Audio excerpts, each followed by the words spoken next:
I rank where the view is nothing less than phenomenal. For how I express and project from my abdominal. The only view better, both my daddy and my mama know.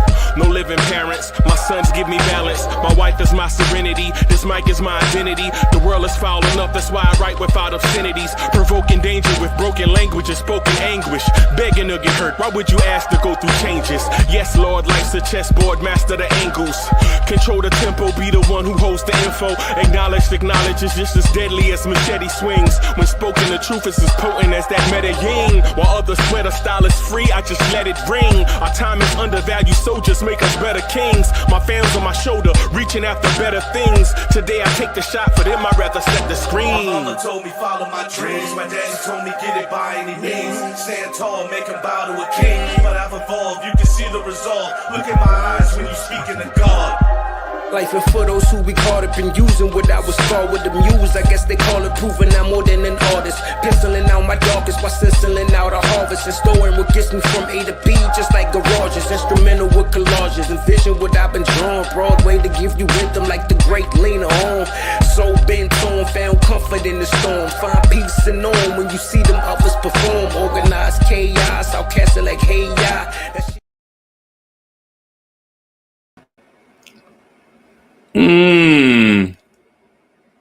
Party people in the place to be. What's good? Man, my camera's all of a sudden, man. I don't. Oh, there it is. There it is. There it is. All right.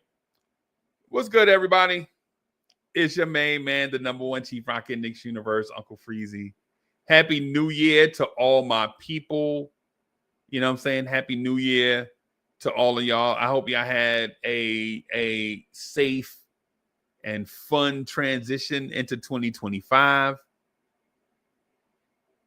Man, I'm coming through so that we can kind of talk that talk the way that y'all like to have that talk to y'all. I don't like the way this green screen back here looking, man. I might have to do a little something, man. Yo, Jay Boogie is in the building. Salute to my guy, Jay Boogie. Mr. Vince is in the building. Salute. Mr. Vince, this might be the day, bro. Mr. Vince, if you're not Mr. Vince, if you're not busy, this might be the day. This might be the day where we get some Mr. Vince. Hopefully, if he can. I have been looking forward to that for months, maybe a year or so. But happy New Year to everybody. 2025 is here. Man, positive Knicks vibes. Let's get it. I don't know if I like this thing because I disappear and appear every now and then. I guess I have to be absolutely still in order to not get cut off or whatever.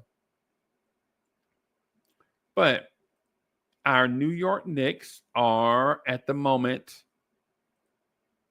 the Knicks have 10 losses, and I think we have 22 wins. I think we have 22 wins, I think. 21, 20. The Knicks have 23 wins. Look at it. The Knicks are 23-10. At the moment, the Knicks have won 9 of their last 10 games. The Knicks have won 8 straight. The Knicks are only 6 games behind the red-hot Cleveland Cavaliers. And I mean red-hot Cleveland Cavaliers, man.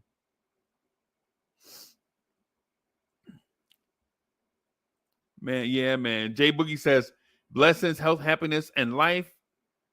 Giving flowers to the 4 that passed us all in a great way. Now the 2-5 has arrived for better. Salute, salute, salute. Hit him up is in the building.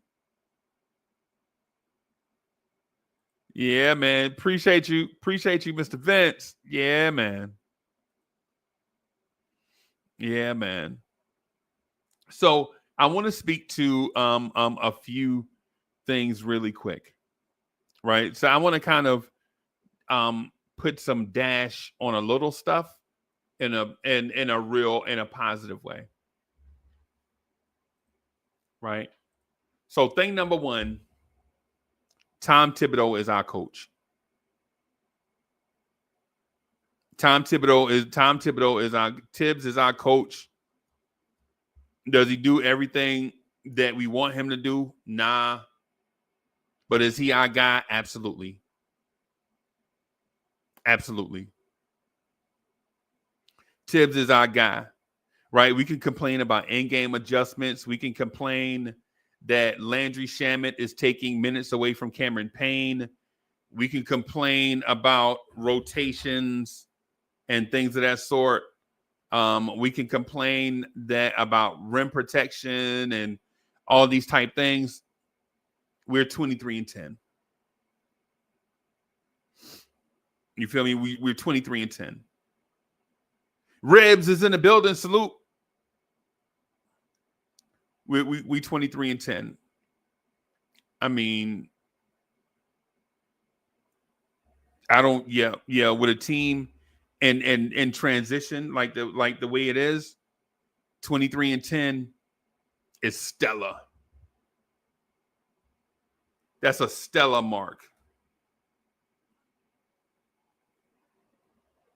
I mean, yeah.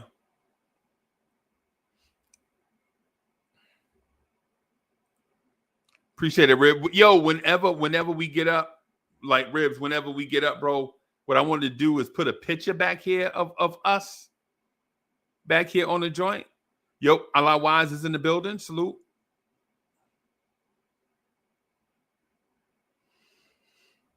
And to put us a photo or something. Hit him up with the Mellow and Brunson Avi. I love that, bro. I love some Mellow. I ain't gonna lie. I ain't even gonna front. I love some Mellow. I played with Mellow shot on 2K. Every time I created a player, I use Carmelo Anthony archetype.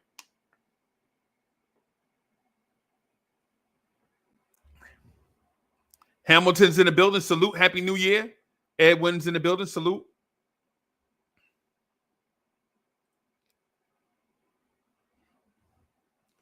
So just want to put a dash on some stuff. I want to take out the old so that we can bring in the new, basically. Yeah, Tibbs is our guy, right? Criticisms and anybody can be criticized, right? Anybody can be criticized.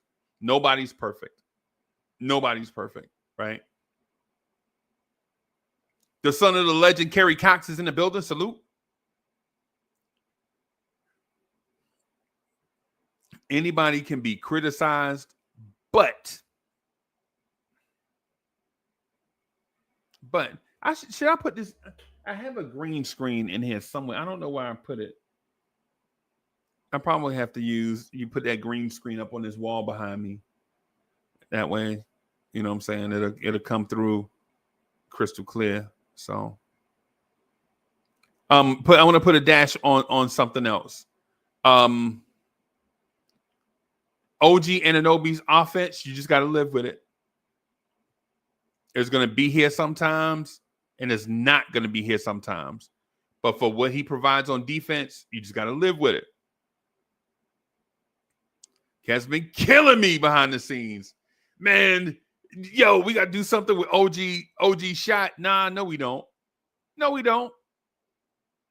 OG straight. And quite frankly, y'all know OG is one of my heartstrings. So every time you say OG Anunoby name, I'm going to be offended. To be honest with you, quite frankly. Y'all know OG is one of my cat strings. One of my heartstrings. Y'all know Pakam Dadie is one of my heartstrings. Right? It's just what it is. Every time you say OG name, I'm going to be ready to fight. That's what it is. Sorry, not sorry. OG's offense. As long as OG is giving us stellar defense, I ain't worried about offense. I ain't worried about offense, bro. I mean, right now at the moment, I think, as a matter of fact, I think OG is shooting even through his struggles, I think OG is shooting. Where's OG? Even through his struggles, OG Anunoby is shooting 47% from the floor and 35% from three, 80% from the free throw line. I mean, what? You can't get much better than that, right? You can't get much better than that.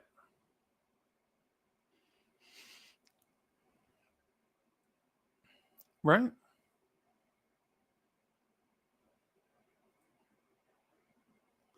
Danny Landis is in the building. Salute. Salute, Danny. What's good, man?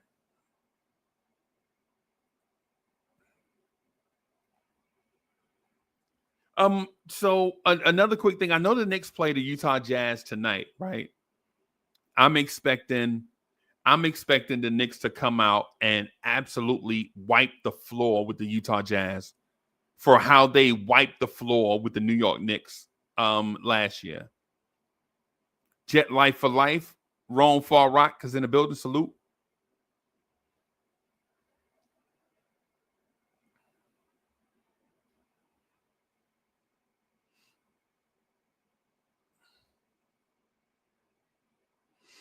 Yeah. I know we play the Jazz tonight. And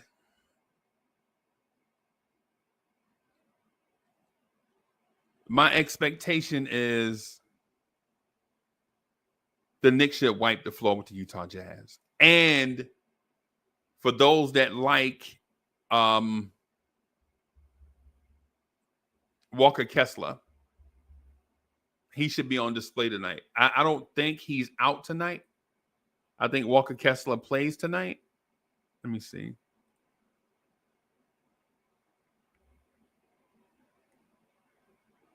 Let me see.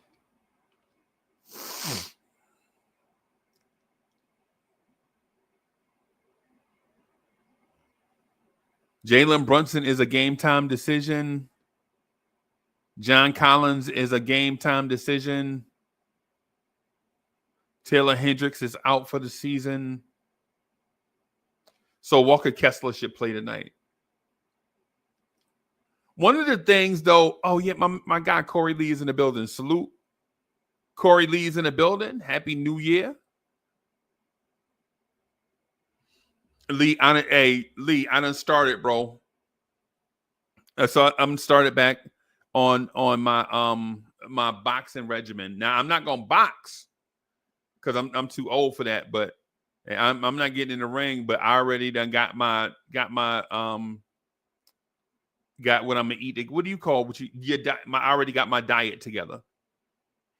Right? I already got my diet together, man. I already have fruits high in fiber.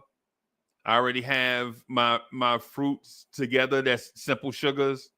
No complex carbohydrates. No bread. None of that, bro. 2025 is that year. Lee, I ain't even gonna front with you, bro. I'm gonna do a vibes later. I'm gonna try to lay out everything that I'm gonna do for the year on vibes. Probably in about 3 or 4 hours. So I'm gonna lay out when I'm gonna do on vibes and stuff. For those that don't know about vibes, I'm gonna find it. Let me see. I'm gonna find vibes and put the link in the chat so that you'll see our other hangout spot.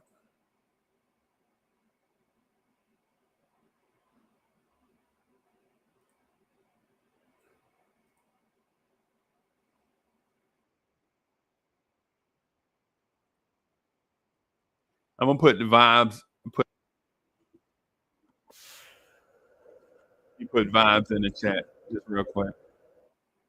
I'm gonna put vibes in the chat. That's where we go hang out and talk that talk and all of that, man. I invite y'all to come over and hang out over there also.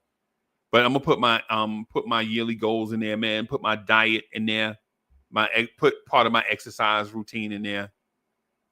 So that it put my personal goal in there too. So my personal goal is shed some of these pounds and trim up. But anyway, on the Knicks topic, on the Knicks, Walker Kessler will be on display tonight, or should be. And for those of y'all that like him and throw him in trade scenarios, right? For those of y'all that like to throw Walker Kessler in trade scenario, you can actually see his value tonight.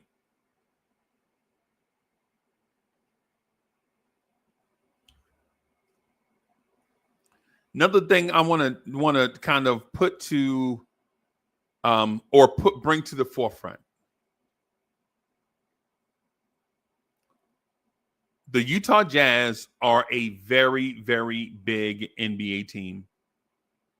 They're going to play about 4 dudes that'll be about 6'10" or better. If John Collins plays, they'll play about 5 dudes that'll be about 6'9".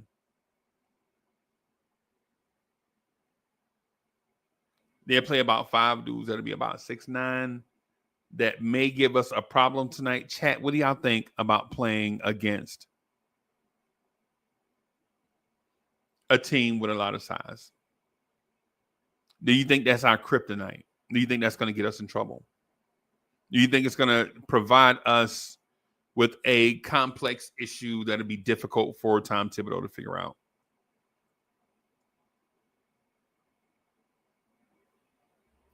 Just looking at the Jazz's roster really quick. Let me go back here.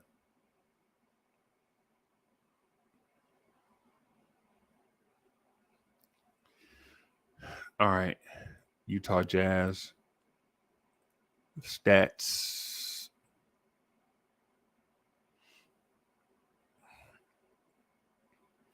They have Markkanen, John Collins, both 6'9" or above. Walker Kessler is 6'9" or above. Filipowski is 6'9" or above. Drew Eubanks is 6'9" or above. Micah Potter, former Knick, is 6'9" or above. So they have a bunch of dudes. They have a bunch of guys, man, that they'll try to rotate in against us. The only thing, though, about the Jazz is I think they're struggling. They have 7 wins and 24 losses, and one of those 7 wins was against the New York Knicks. Right. Rib says, yes, we need Block Nest Monster.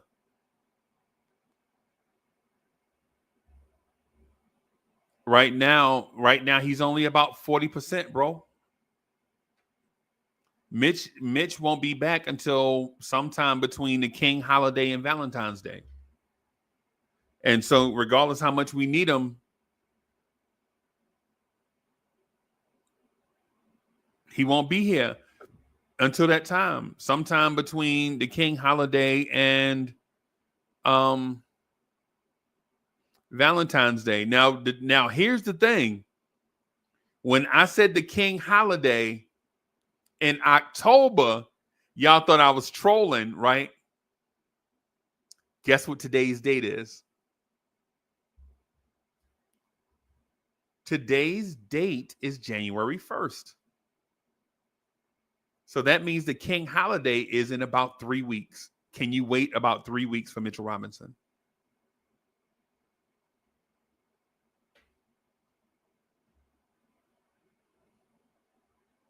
Right? Can you wait 3 weeks for Mitchell Robinson?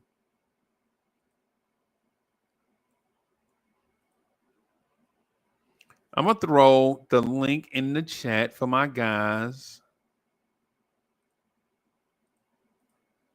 And so what I'm going to ask, and I got to start doing a disclaimer on every show, make sure your audio is right.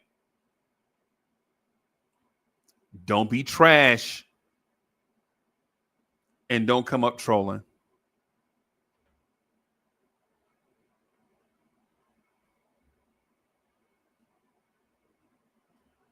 All right, there it is. Corey Lee says we need to get stops and rebounds. Right. Nah, we don't need that. No, we don't. The Knicks are 23-10. Nah, we don't need none of that. The Knicks are 23-10. The Knicks have won 9 out of their last 10 games.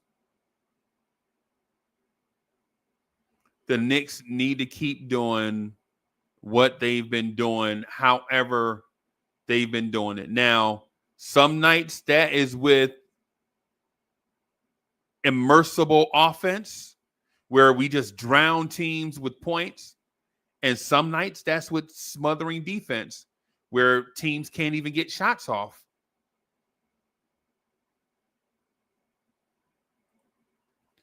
More Knicks is in the building. He said he's 40%, but we have to wait 3 weeks. Right.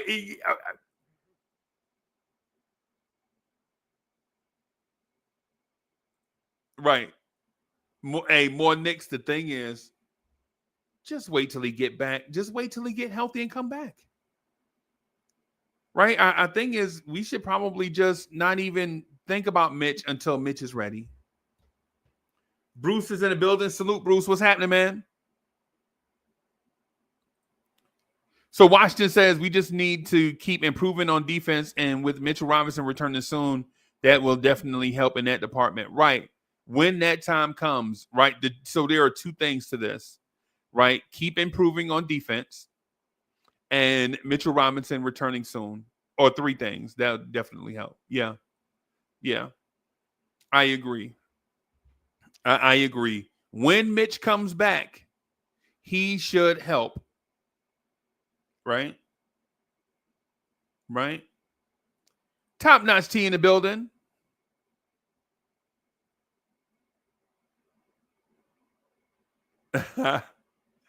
Yo, I was begging for another 6'9", 6'10" big about 2 weeks ago, and y'all ignored me, even laughed at my suggestion.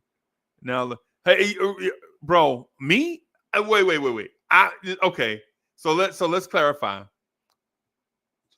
Y'all ignore me. Nah, I might have ignored the comment, and it's not because I ignored the comment. It's not that. It's not that I ignore the comment. It's just, you just can't read all the comments, bro. I mean, it'd be hundreds of them, right? It'd be hundreds of comments. So if I didn't acknowledge it, it's not ignoring. It's just be a lot of comments. But T, you already know that if you've been here and listening to me, you already know how I feel about adding another big athlete. You already know how I feel about it.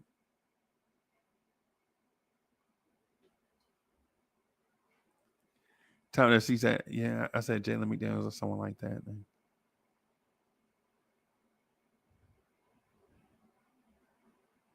I said, Jalen McDaniels, man, get out of here. This how you start your new year off? T, this how you start Yo, there's a difference between a 6'9", 6'10" athlete and Jalen McDaniels.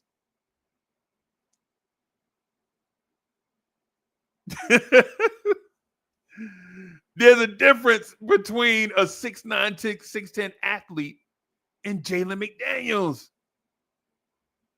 If Jalen McDaniels was, trust me, bro, about 5 years ago, I was in love with his talent. I thought that he would eventually be better than his brother. I didn't think his brother would be this good, but as years go by and you don't show improvement and you get older and older as a prospect, the more people fall out of love with you. It's not the 6'9", 6'10" athlete part, I agree with. The Jalen McDaniels part, I feel like he got to show the NBA something. I just feel like he got to show the NBA. Man, I used to play, man, about 5 years ago, I used to play with Jalen McDaniels on 2K. And I don't even play 2K that much. I used to be him and a dude named KZ Akpala. I used to be fascinated with because they were tall, rangy, athletic, presented some of those things. You felt like if their handles came along, if their shot came along, then they could be something. But it just never, that stuff just never arrived. I had the same love for, you remember Jarrett Vanderbilt? Winion Gabriel? A lot of those 6'9" dudes. I was like, man, if the Knicks just grab one of those dudes, man, I felt like they could be a plus for us. At the time, though, I think we may have had, I think we either were about to draft Obi or drafted Obi. Somewhere in that range where a lot of those guys were hitting the market, and I felt like if we could grab one of them and develop them, we could turn them into a Jaden McDaniels.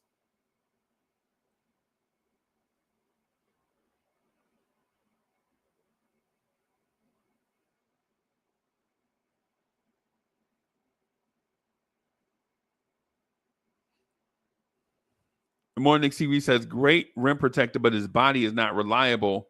That's a liability, especially when we have so much money in play. The window was, yeah, see, that's reasonable. That's reasonable. I feel you. I feel you on the Mitch thing. Yeah. This is, yeah. You remember those groups? T, now you see what I'm saying? You remember when all those dudes came out together? Remember that, like that 2 or 3 year stretch where a bunch of them dudes came out around the same time? DJ, the light-skinned dude from Michigan, a bunch of these dudes came out around the same time. I was thinking, man, if we could get like 2 or 3 of those dudes, and you get 2 or 3, right? Not because you need 2 or 3. You get 2 or 3 of them because all of them are not going to pan out. So you grab 2 or 3 of them and see what you can get out of them. Hopefully all 3 would be productive. More than likely 2 will be productive. 1 would be a rotation player and the other guy would still be a project. You could work on them, whatever. Yeah. I remember. Yeah. Like 5 or 6 years ago, this is the group that I was talking about. Like the long, rangy, athletic dudes that could do multiple things. Yeah, I agree with you. I agree. And so I agree with you so much on this. On this point, on this topic here, I agree with you. Right? This is what I agree with. Like you get one of those dudes to play with Cat and with Mitchell Robinson. And then that way, that athletic dude can shore up. I'll give you an example of a guy.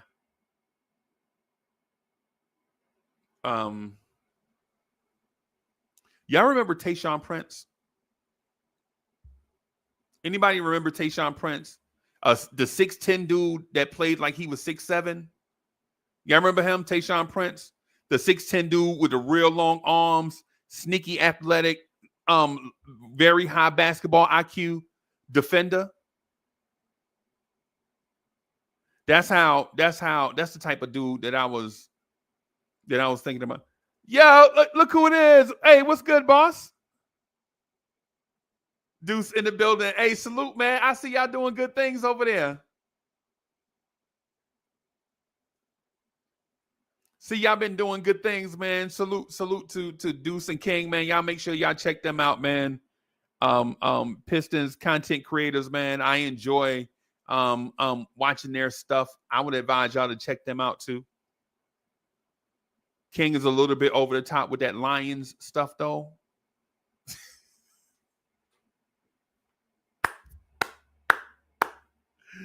Yeah, man. Hey, check out Downtown Deuce, man, and check out their stuff. Hey, if you got the link, man, if you want to put the link to channel in the chat, man, go ahead and do that so my people can check y'all out, man.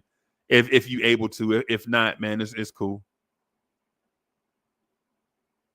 Man, yeah, man, definitely. If you're able to, man, put that link in the chat so my people can come by and check y'all out. Yeah, man.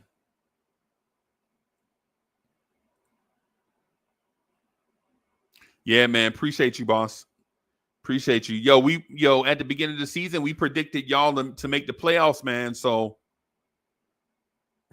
we got money. Yo, a lot of us that know basketball got money on y'all, man. So, keep doing y'all thing, man.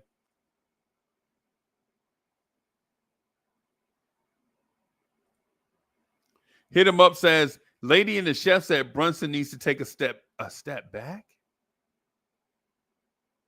Hit him up. What do they mean? What does that mean?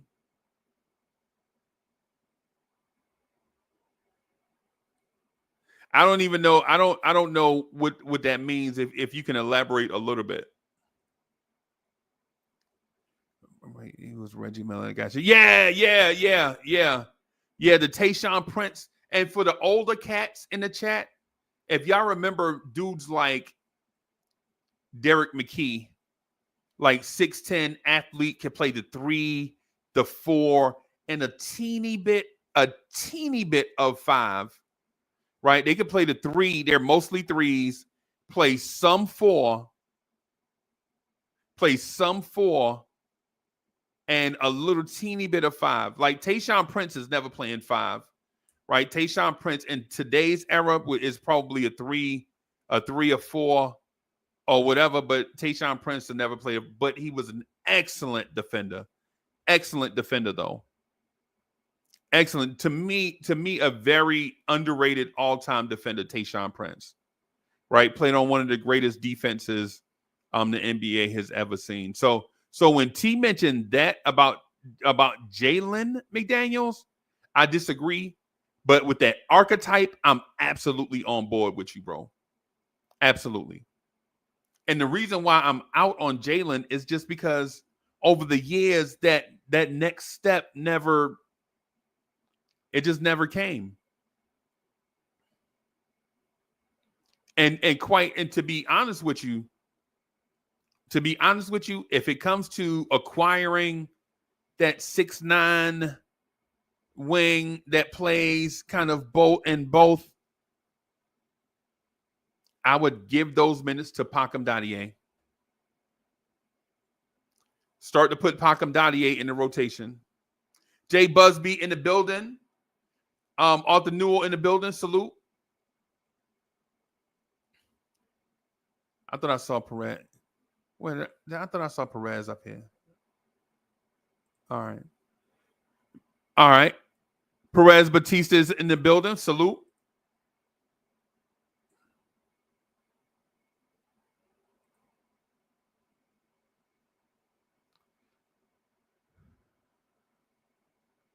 Right. Nah, I get it. I get it. Just to that point, since you brought it up about Jalen Brunson maybe taking a step back. Nah. And so I haven't spoken to them about it. And so in order to be respectful and not start like a thing on other people's opinion, but since you brought it up here, I think Brunson needs to be more assertive. I think he needs to take a step forward, but not just with shots, though, with his all-around basketball game, right? I think he needs to be more aggressive with the passing. I think he needs to be more aggressive with the defense, right? I think he needs to be more aggressive playmaking, right? And not in a sense where just take all the shots. Like, JB, you don't need to take 23 shots a game, right? But I do believe Jalen Brunson being more assertive, because he's super aggressive at times, right? But being more assertive in other avenues, in other parts of his game, right? And he's been that.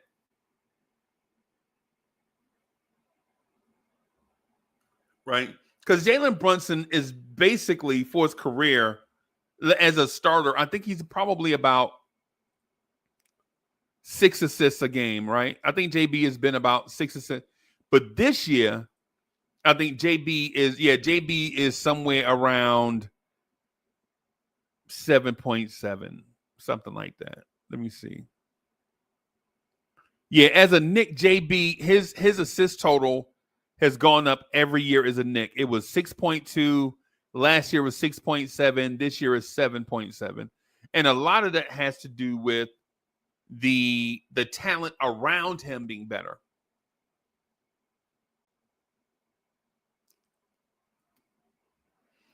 Mr. Vince says we must play Sims and Huck Porty against the Jazz, especially when Cat picks up his second personal foul in the first quarter. Precious will be a difference in this second shot at them. Yeah.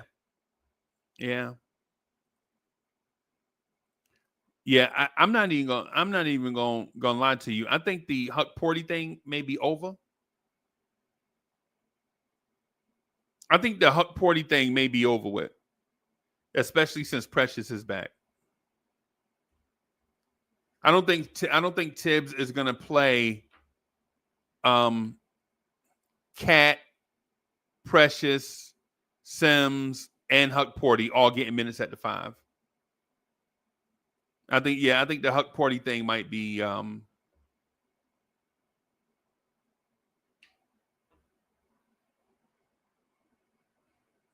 think that might be over for multiple reasons. And more TV, more Knicks, I see you on it. Why? He's better than right. So the thing is with Tom Thibodeau's thinking, let me put it this way. I'm going to phrase it like this, not from my perspective, right? From my perspective, from Tom Thibodeau's perspective.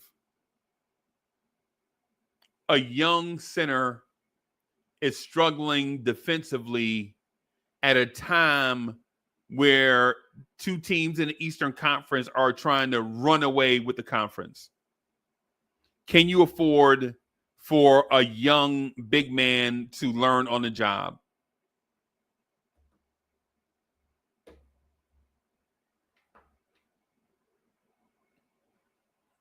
If you're Tibbs, that's what you're thinking, right? If you're Tibbs, you're thinking, I have veterans already in this spot. Why do I need to play Airport? Now, if you're a fan of Airport like I am, you're like, Coach, we've been in plenty of blowouts one way or the other. Get that man on the floor. Get that man's sneakers wet. Right? And when we up by 2, there's no reason we're up by 20 with 47 seconds left to go in the game and Cat is still on the floor. Now, that's Uncle Freezy's thinking. Right? But if you're Tibbs, you're like, my priority is not to get Airport any minutes because I have Cat, I have Precious, I have Jumpman, I have the Blockness Monster on the way. Why is a young big man's development a priority? Right? Now, granted, I don't agree, but I understand.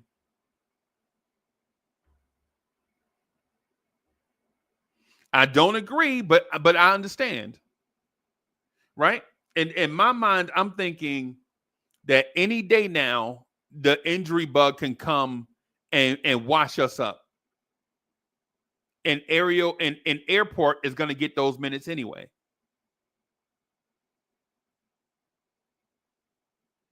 Right?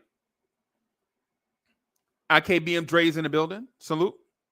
And I appreciate y'all comments too. I appreciate y'all in y'all New Year's bag, man. Y'all got some real comments out here for show. Y'all got some for show comments out here, man. I appreciate that. But if you're Airport, right? If you're Airport, instead of thinking about how you can get a double-double against the Utah Jazz, you got to absolute obliterate Jumpman in practice. That's where you win. Right? Duncan is in the building. Salute. Salute.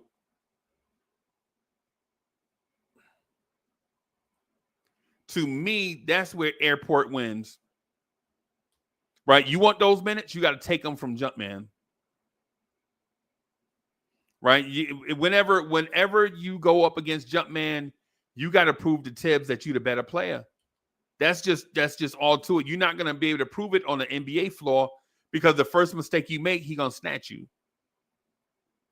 Look at Pacom Dadier. Pacom Dadier didn't get back in transition on 2 trips down the floor. You ain't seen Pacom Dadier since.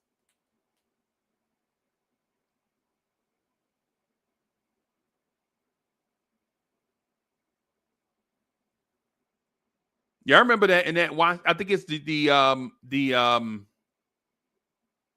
one of the games. I think one of the games we were blowing out. Who are we blowing out? Dre, you remember who we were blowing out? Was it the Wizards? Was it the Hawks? It was somebody we were blowing out, and Pacom Dadier didn't get back in transition twice. Tibbs, the first dead ball, he was like, "Get his." And so that's the thing. That's the thing with Tibbs and the young guys. He's not going to give you extensive playing time if you make the slightest play, especially if he feels like it's effort.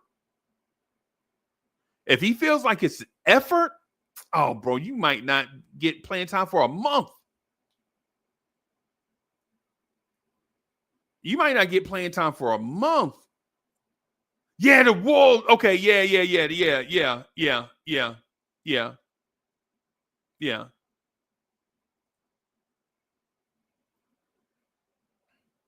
And so the thing with Airport, I think we're all confident that he is going to be a quality NBA big man.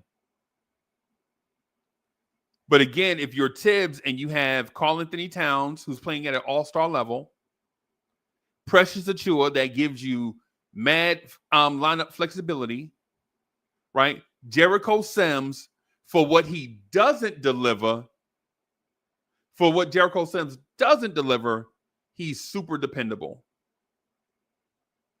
He's not going to blow assignments. There's never going to be a lack of effort. Jumpman is always going to play hard, even if he's not the most skilled guy. He's going to play hard all the time.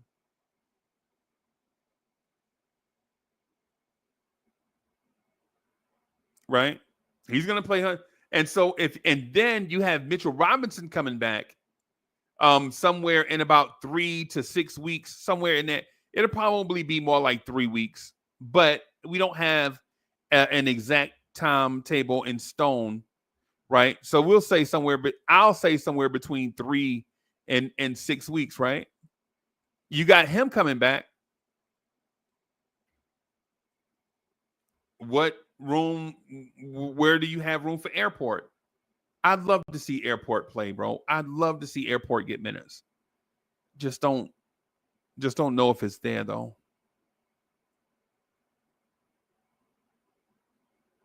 Right? I just don't think it's there. And T says, do you think Kuzma would fit good with us? Ooh, good question.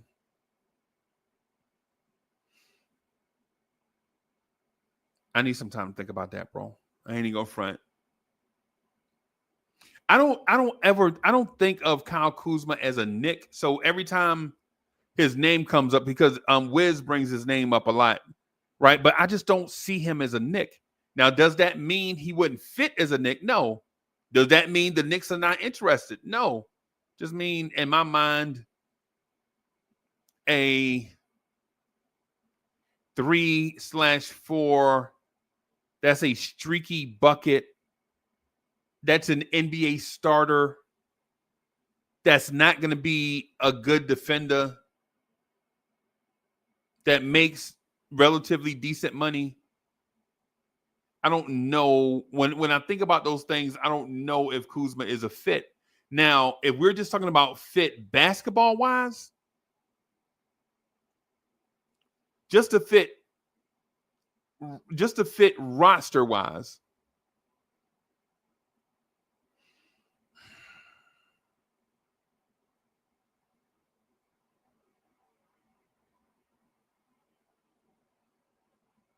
y'all pardon me as I think about this, because I don't have answers just prepared.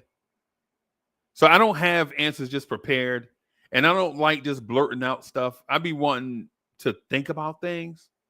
So with a Kyle Kuzma,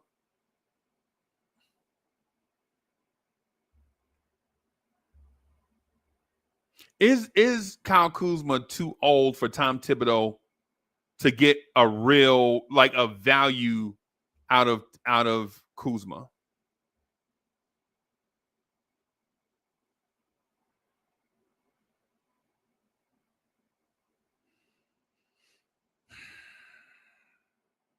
Is Kuzma set in a way? Let me ask y'all that. Y'all think Kyle Kuzma set in a way? Does Kyle Kuzma need 15 shots? Is Kyle Kuzma not going to buy into a championship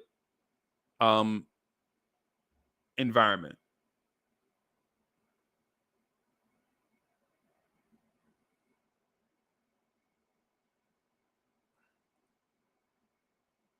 Duncan says Tibbs can use Packham for 6 to 10 minutes as a wing. He's like 6'8" and plays. Yeah.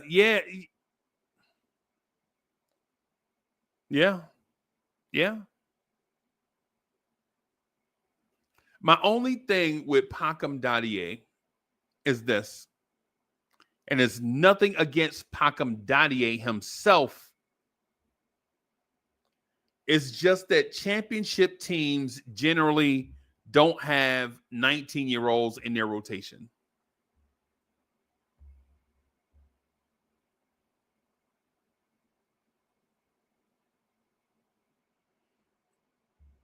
Yeah, feel me? Like I'm not throwing Packham Dadier away. Y'all know that I consider him a little freezy. This time last year, I was talking about Packham Dadier, and people in Knicks universe was laughing at me. Like, what's a Dadiet? Why you keep bringing up but Pacomi? What is Pacomi? That's how they were treated. Kerry Cox is a witness. He could be a witness to him. This time last year, I was mentioning Ryan Dunn, Packham Dadier, Ulrich Shamshi, Kashan George, and the center out of Baylor, the one that went to New Orleans. I also like Khalil Webb, but I didn't think we were gonna get be high enough to get him. HIM's in the building. De La Cruz is in the building. Salute.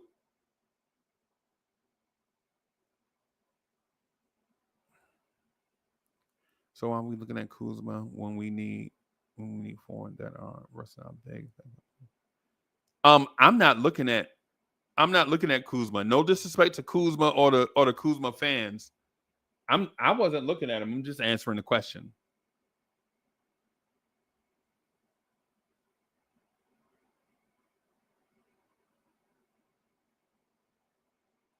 And he said, yeah, he ain't playing it. Yeah. No, I know. I get it.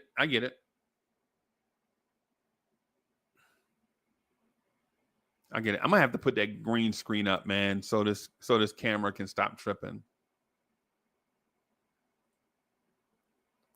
Yeah, no. Tibbs ain't gonna play a 19-year-old. Not. Yeah. So what I will mention to everybody, if I can find it, I want to go back and look. So I want to go back and look at some team stats because I think there is a lot of misleading information out there about our guys.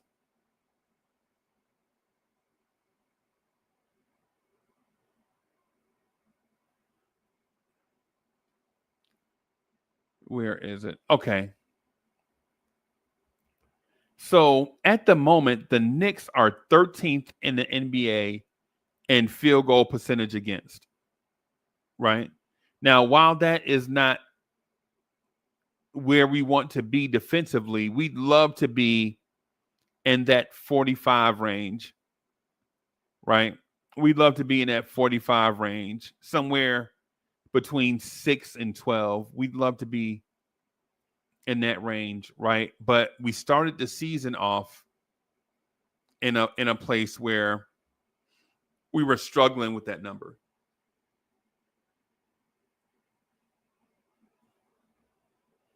So regardless of how our defense looks now, our resume is we are who our resume says we are. We started off slow defensively. Even though we got better, we still have to own the fact that we let teams score a lot on us. Right now, the Knicks are 11th in shot attempts per game, right? At 87.8 shots per game. Some nights that's low, some nights that's higher. I expect that number to be closer to 4 or 5 by the end of the season.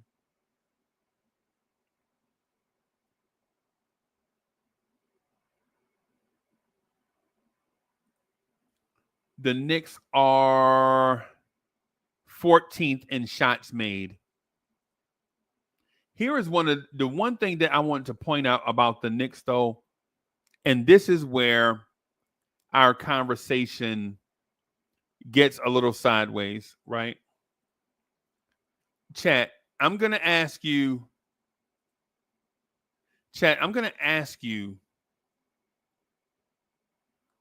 what fixes our defense?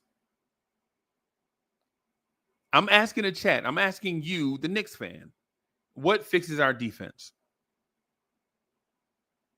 What's the major thing wrong with the Knicks defense right now?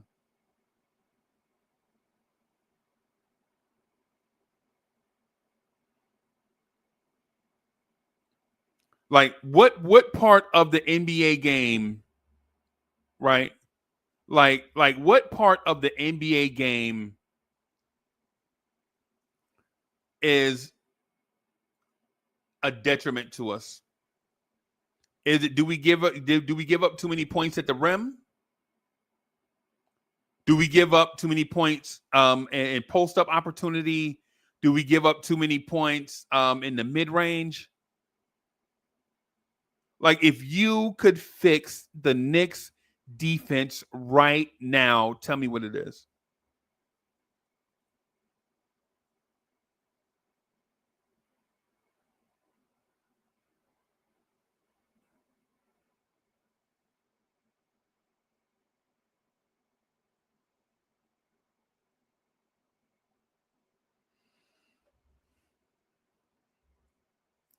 So I see length, bigs off the bench, length and toughness, getting the opponents out the paint, defending the 3-point line, height.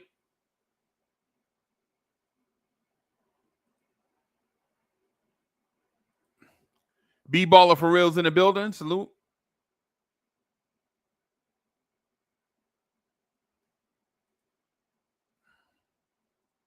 Jay Busby says, oh, I'm sorry. Donnie D says, no shot blocking. Hit him up says perimeter defense. Mr. Vince says closing out on 3-point shooters, off-ball rotation.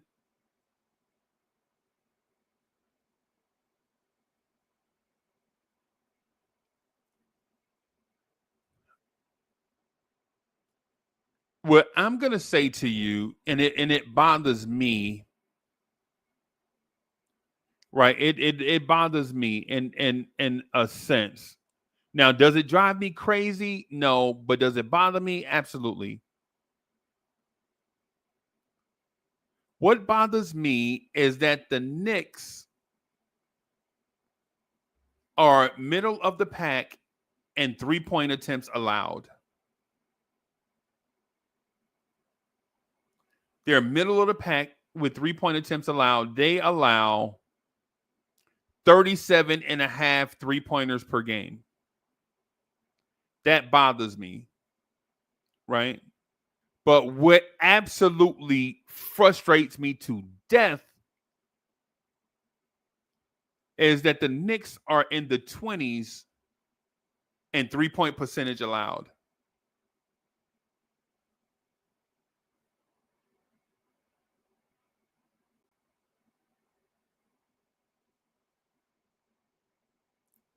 That bothers me. Right. And the reason why it bothers me is this, and I'm going to be petty for a moment, right? I'm going to be petty for a moment, but not mean petty. I'm not going to be mean petty, right? I'm going to be petty in a spoiled brat type of way, right? If y'all just allow me to be petty in a spoiled brat type of way, right? If we have Deuce McBride, Josh Hart, Mikal Bridges, OG Anunoby, if we have 4 guys known for defense that are guard/wings, why are we in the 20s in 3-point percentage giving up?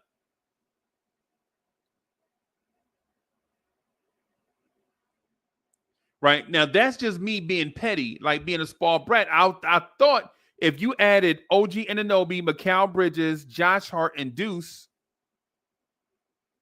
then your defense, your perimeter defense, should be your strength on defense.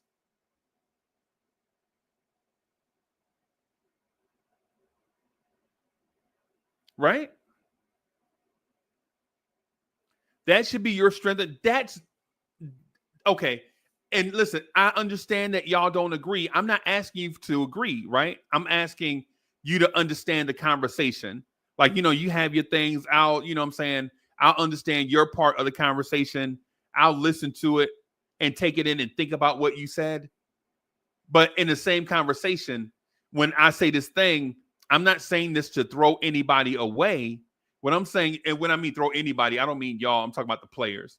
I'm not saying this to throw the players away, right? But if you have Deuce McBride, Mikal Bridges, OG Anunoby, Josh Hart, all known for intensity, energy, and defense, why are we in the 20s when it comes to 3-point percentage given up? Right? We're 15th in the number that we give up. But we're in the 20s when it comes to conversion.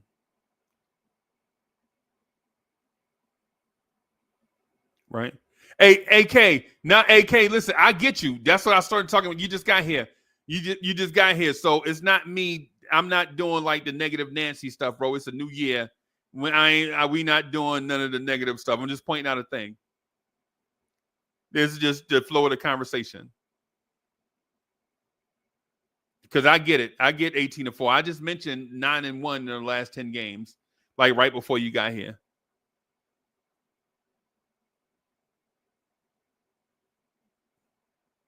That's just a rock in my shoe. Right now, are we improving? Probably. Are we improving? Probably. One of those things, man, where it's like,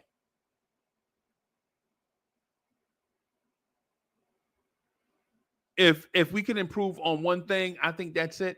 Because I get DM'd all the time about points in the paint. Right? People are telling me about points in the paint all the time, right? Like, oh my God, man, we give up so many points in the paint, points in the paint, man, such and such and such, points in the paint. But the Knicks give up 13.7 threes per game. That is 18th in the NBA.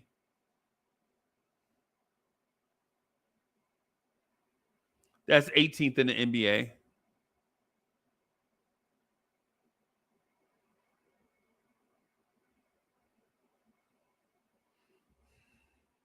Travel vibes in the building. Salute.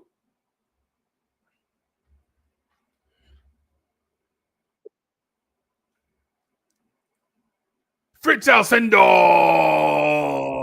is in the building. Hey, what's up, Freezy? I'm chilling, bro. I'm chilling. 1805. Them. Yeah. So I think we have a. Let me first say this real quick. I don't know if you heard the initial part. I think Tibbs is the guy. I don't think the Knicks need to make a roster move this year or in the offseason, aside from routine maintenance is what I'll call it. Mm-hmm. I think Tom Thibodeau's defensive schemes are fine. I think the offense is fine when it's a true 5-out, when the 5-out has 5 out pieces in it, instead of nights where guys feel like they can take a night off, like the night against the Utah Jazz a month ago, where 3 guys showed up on offense and the other 2 didn't show up on defense either. Mm-hmm. So I think the offense is fine. I'll tell you what I do think is a disturbing trend, though. I don't know if you noticed this or not. You're a content creator, so you're obligated to watch every basketball game that ever occurs in life, just like myself. Yeah. Have you noticed that the Knicks miss a lot of free throws? Yeah. Yeah. The other day when they hit them, the other day when we hit most of ours, that was a change. Yeah. Yeah. Have y'all noticed that the Knicks have been missing a lot of free throws? Better than last year, but at the same time, we don't have Mitchell Robinson. Last year, when we had Mitchell Robinson, we can always point to him, but everybody on our team are good free throw shooters, except Sims, and now Sims doesn't even play. Why is Sims not playing?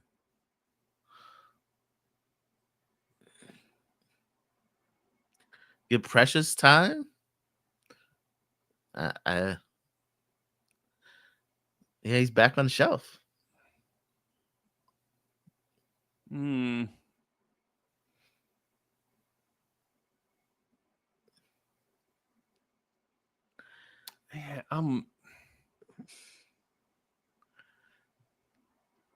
Yeah. I don't know, man. Yeah, it's interesting because he was putting them good stats. I wouldn't, some people are gonna conspiracy theory and say they're holding him out for something, but I don't think Tom Thibodeau works that way. Yeah, I think he want to win, bro. I think he don't care. Tonight. I don't think Tom Thibodeau don't care. No, he don't, bro. I don't think Tibbs care about none of that stuff. None of that conspiracy, man. No. You think Tom Thibodeau care about what Uncle Freezy and Jay Ellis be talking about, bro? He want to win, bro. He don't care. Mm-hmm. You think Tibbs care about you think Tibbs care about trade scenarios? No.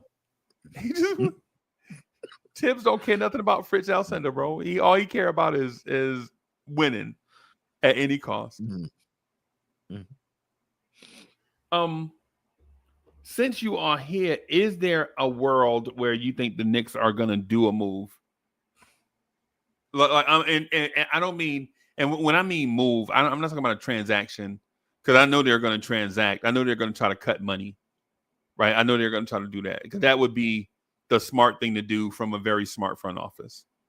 Is there a move around the league that they can jump into so that they can shed some money, regardless of what that money amount is, that dollar amount is? Yeah, long term money. Yeah. Is there a move for them to jump in, say, be the third team or maybe the fourth team in a weird deal where they can shed some salary, right? I know they're going to at least look to do that. That's what they should be doing, right? Is there a move, though, that makes on the court basketball sense that improves the roster? Mm-hmm. Hmm. We still need depth. We still need depth, though. Right. Right. Right. Depth where, though?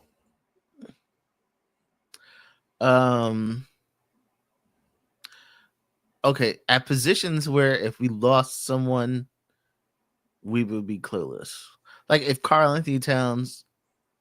you took Karl Anthony Towns out the equation at any point, Right. we are lost. We are lost. And I think if you take so is every other team in the NBA though. If you take I know, but you have you have two decent options. Like I have an option for someone to start, and then I have someone I know can back up. Right. For the like power if you forward take spot, if you take Jason Tatum away from the Celtics, they'll still be okay, but they won't be the same. they won't be the same. But you couldn't. Okay, if I took Tatum off of the Celtics, would I say, oh, their championship run is over? Not necessarily. You can still field a decent team. I think they can get, they would still be a threat to win. I think if you took Karl Anthony Towns off of the Knicks, we're dead in the water. What? We're dead in the water. You're looking at Precious. Precious gives you some decent, but there's nobody else besides Precious. He doesn't play Dadier. No, he doesn't play. He doesn't have any confidence in Dadier. Don't play him. Dadier ain't ready anyway. And then who else? Outside of that, who else are you gonna play? Nobody. Right. So I mean, I think it would be just a horrible equation if get someone, so that okay, we would be down. Wait, are you saying that Cat is more valuable than Brunson? Is that what I'm hearing? We put a lot of trust in Cat. We put a lot of trust in Cat that he will always be there. For someone who has an injury history, we have a lot of faith in him. Right. Right. For Brunson is probably the best player in the team. Deuce isn't the best, point guard per se, but he's decent. He can run the team for a few games. Kolek we don't play, and Kolek we don't have any confidence in. So what you're saying? So if I'm reading this correctly, you're suggesting that we should go out and find another Karl Anthony Towns as his backup. No, just someone who wouldn't be scared of the moment if he had to play.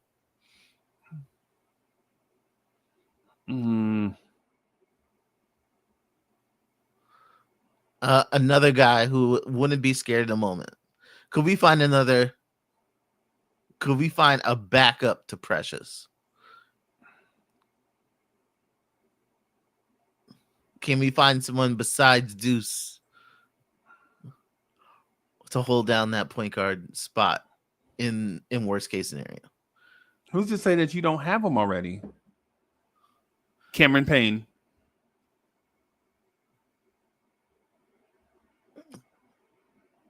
A little bit. Yeah. We're probably better off at point guard than power forward. That's interesting. Probably better off at power. Yeah. I think the Karl Anthony Towns is the one that bothers me. For someone for years we've been saying Karl Anthony Towns can't stay healthy, and then the only thing stopping us from disaster is Precious. You don't even have a center who can play like their power forward. You can't even put Sims there, and then he can't even. No. Yeah.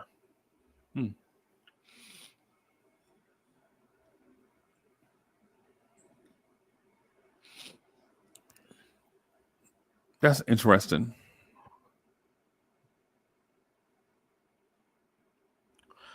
Yeah.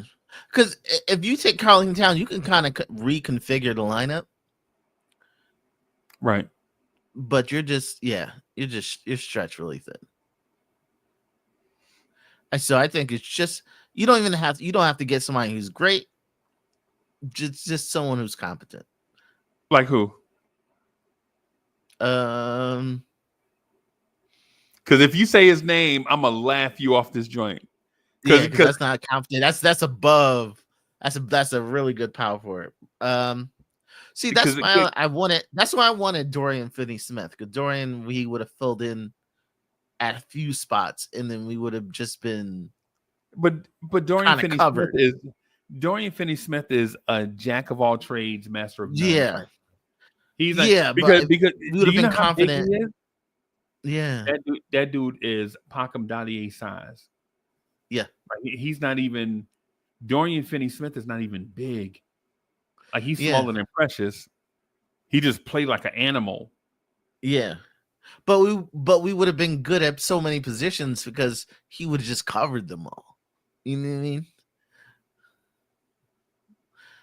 Okay. I don't know.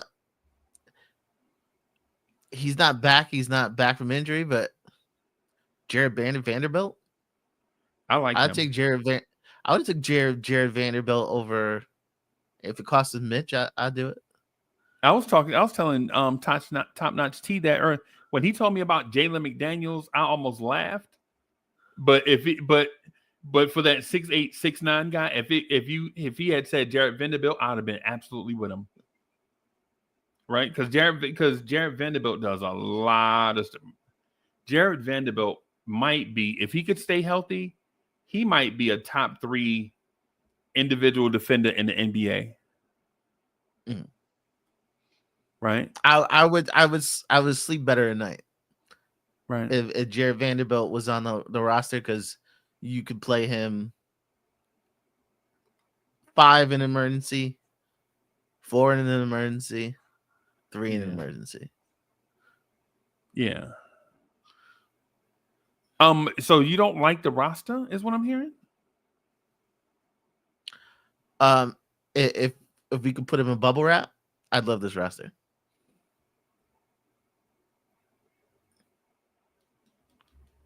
If we can just guarantee that nobody gets hurt, I love this roster. I don't know if that's gonna happen. I don't know. I don't feel confident in an injury bug thing. I think the injury bug thing is probably gone. I think the injury bug thing is like Passover. I think it's done its due and it's gone. Expired in 2024. Yeah. It expired in 2020. Yeah. Because think about, we've only had one significant injury, and it's January 1st. It can happen anytime. We may play the Sixers. We may play the Sixers. They bring it with them. Yeah, that's true. That's true. And his name is Embiid. The Sixers, but you know what though? I always felt like teams that are injury prone bring it on themselves sometimes. Like the teams that always deal with injuries are always the ones that are like playing dudes out of position, right? Asking dudes to do too much. Dripmore is in the building. Salute. Like I always felt like teams that get injured are always teams that are like, man, Landry Shamet can play the 3 and the 4. Nah, no, he can't. Teams like the teams that be like, nah, man, Deuce is 6'2", but he can guard 6'7" guys. Nah, no. Let Deuce guard dudes in his range, right? Dudes are like, man, I saw Joel Embiid bringing the ball up the floor the other night, and that's why he's always injured, right? Do big man stuff. Stop trying to do stuff outside of your circumference, right? Just do the stuff that people do and be great at it. When you start stretching yourself beyond, that's when injuries occur, right? Like when people were telling me that I saw Mitch block a shot at the rim, and then I saw him scramble out to the perimeter and block a 3, and that's why he's always hurt, right? That's why he's always hurt, right? Just be great at certain things, right? Don't live outside your boundaries. You can go outside your boundaries. You can even expand your boundaries, but don't live outside of your boundaries. That's why you always get the small little injuries always build up to major stuff, right? Like in what world does a Knicks defense need Mitchell Robinson and blocking 3-pointers? Right? If you got Mitch blocking 3-pointers, what is the rest of your perimeter defense doing? Right? These are the type things that I'm speaking to. And I know it sounds like I'm babbling on and on, but that teams like Philadelphia that always has injuries. This is why. Like Paul George is the perfect Robin to a Batman, right? But when you ask Paul George to put on that Batman suit, next thing you know, his knee buckling. You know what I'm saying? Now he hyperextended knee. Now he out. You know what I'm saying? Such and such and such. So in the case of the Knicks, as long as like Fritz, when you watch the Knicks play, right, you notice how natural everything looks. Karl Anthony Towns grabbing boards. Cat shooting the 3, Jalen Brunson getting in the paint, throwing up his floater. You know what I'm saying? Mikal Bridges in the mid-range, OG and Anunoby at the rim dunking and all of that. You notice how organic that feels and how natural it looks, right? But when we get outside of that, bro, when Jalen Brunson is now on the island defending, you know how Jalen Brunson broke his hand last year? Transition defense. Remember, y'all? Hey, chat, y'all remember that? Y'all remember how Jalen Brunson broke his hand last year? Jalen Brunson, our absolute nuclear scorer, broke his hand in transition defense. Y'all remember how Josh Hart tore his abdominal muscle last year? Boxing out bigs. Remember Josh Hart when Josh Hart was boxing, he was boxing out Siakam and Miles Turner, right? And then all of a sudden he just looked down at his stomach and pulled his shirt up. And was like, yo, what's wrong with you? Why Josh Hart pulling his shirt up? Because he got injured doing something out of the normal. And when it happened to him, he didn't know what was going on.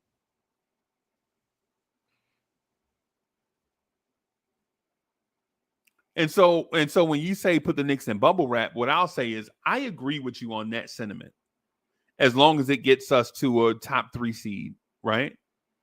But what I would also say to that point, because I agree with you, I think bubble wrap is hey man, if we could just keep this thing going just like this all the way to the thing and nobody gets hurt, I think that would be an excellent idea from Fritz. But what I would do though is reinforce the sentiment like, no, we don't need Cat to shoot 40% from three, 84% from the free throw line, grab 14 boards a game, score 25 points a game, and then block 3 shots a game. Nah, we don't need all that, bro. Nah, man. Let Cat be Cat doing the Cat stuff, and then bring in a guy that can do that other stuff that we looking for.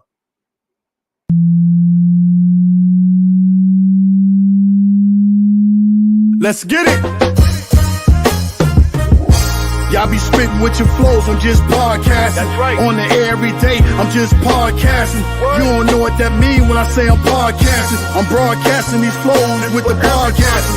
Every day of my life, I'm just podcasting. Right. Share my dreams with you, mean I'm podcasting. You can see my vision through the podcasting. But don't forget J Boogie when I'm broadcasting. I'm podcasting, he's podcasting.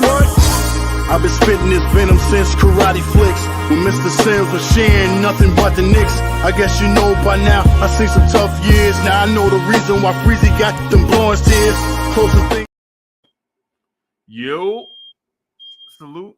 J Boogie in the building. What's good, my guy, my family? Happy 25. Another year we all made it through. Blessings to everybody that made it through. May they rest in heavens to the ones that haven't made it through.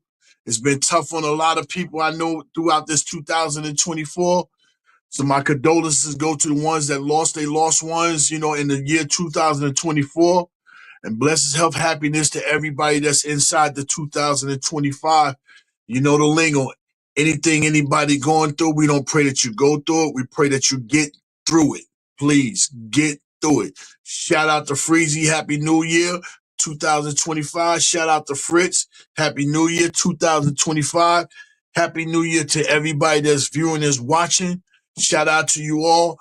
Hope you had an amazing time, amazing year. But I challenge you all to top whatever you did in 2024 in 2025. I'm challenging myself to do better than what I did in 2024.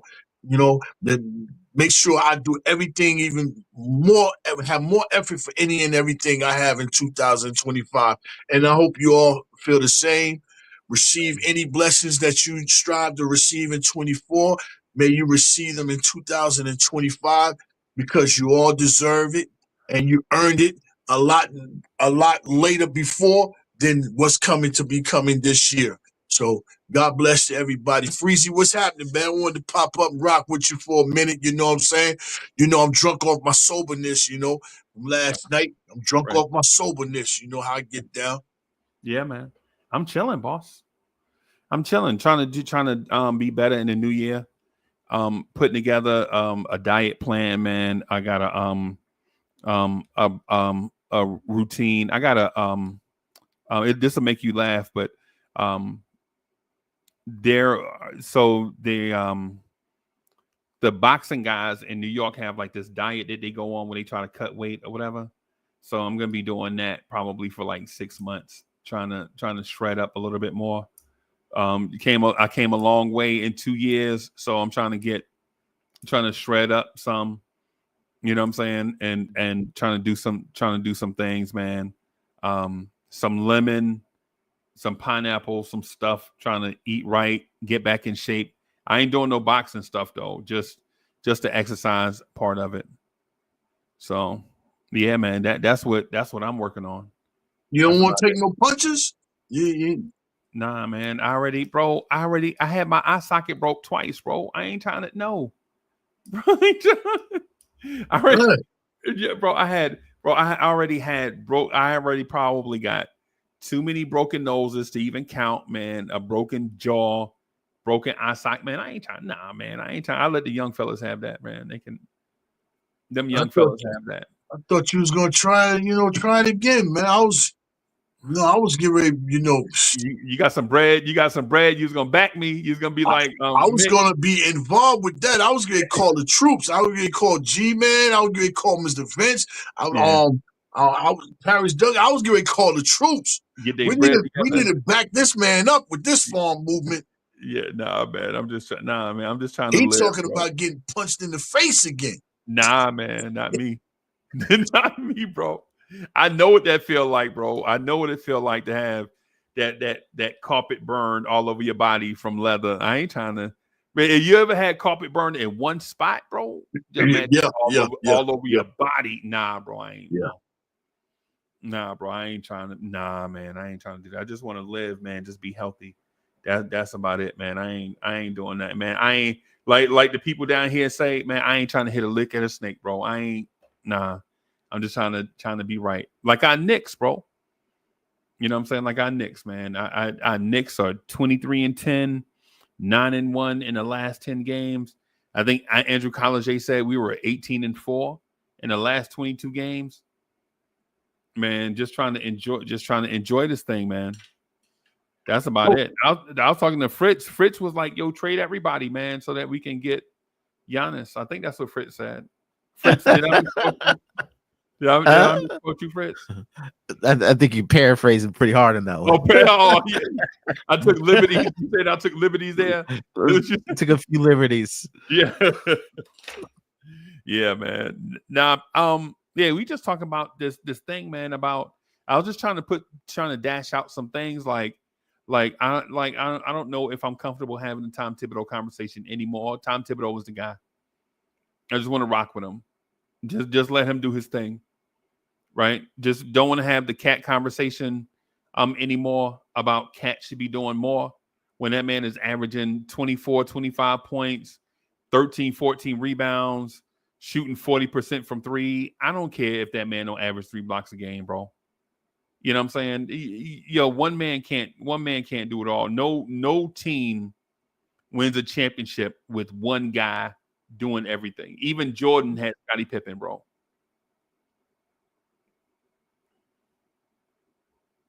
Now, I don't worry too much about Cat.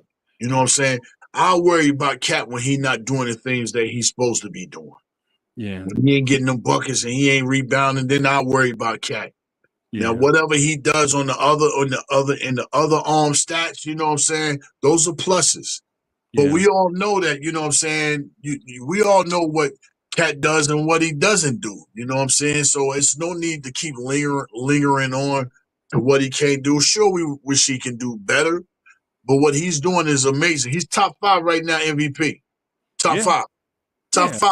So, you know, anything else he does better, then shoot, he should be MVP.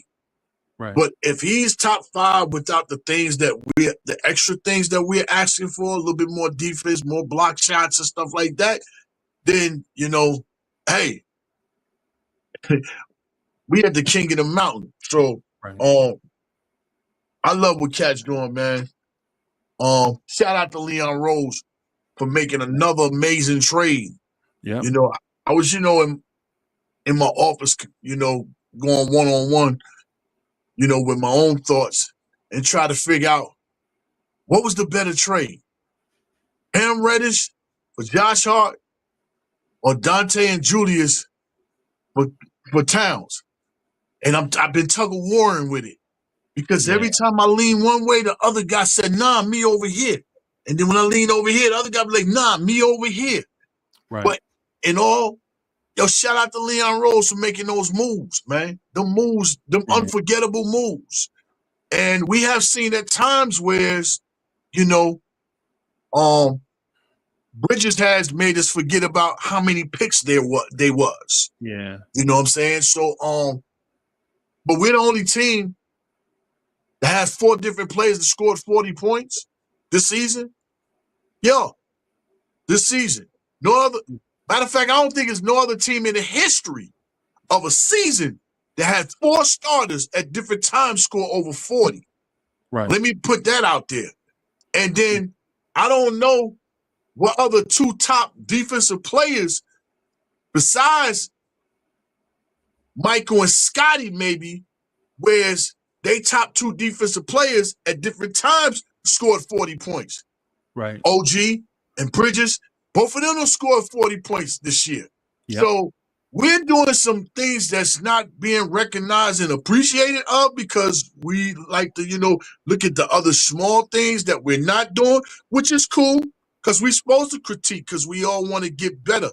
Right. But we cannot miss out on the accomplishment or some of the things that this team is doing. And this year, it's only going to get better.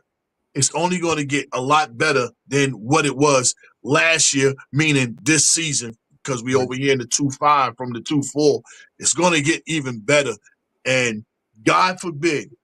And I heard a take that you said the other day that was amazingly, nobody has said that when they asked, what moves would you like to trade for?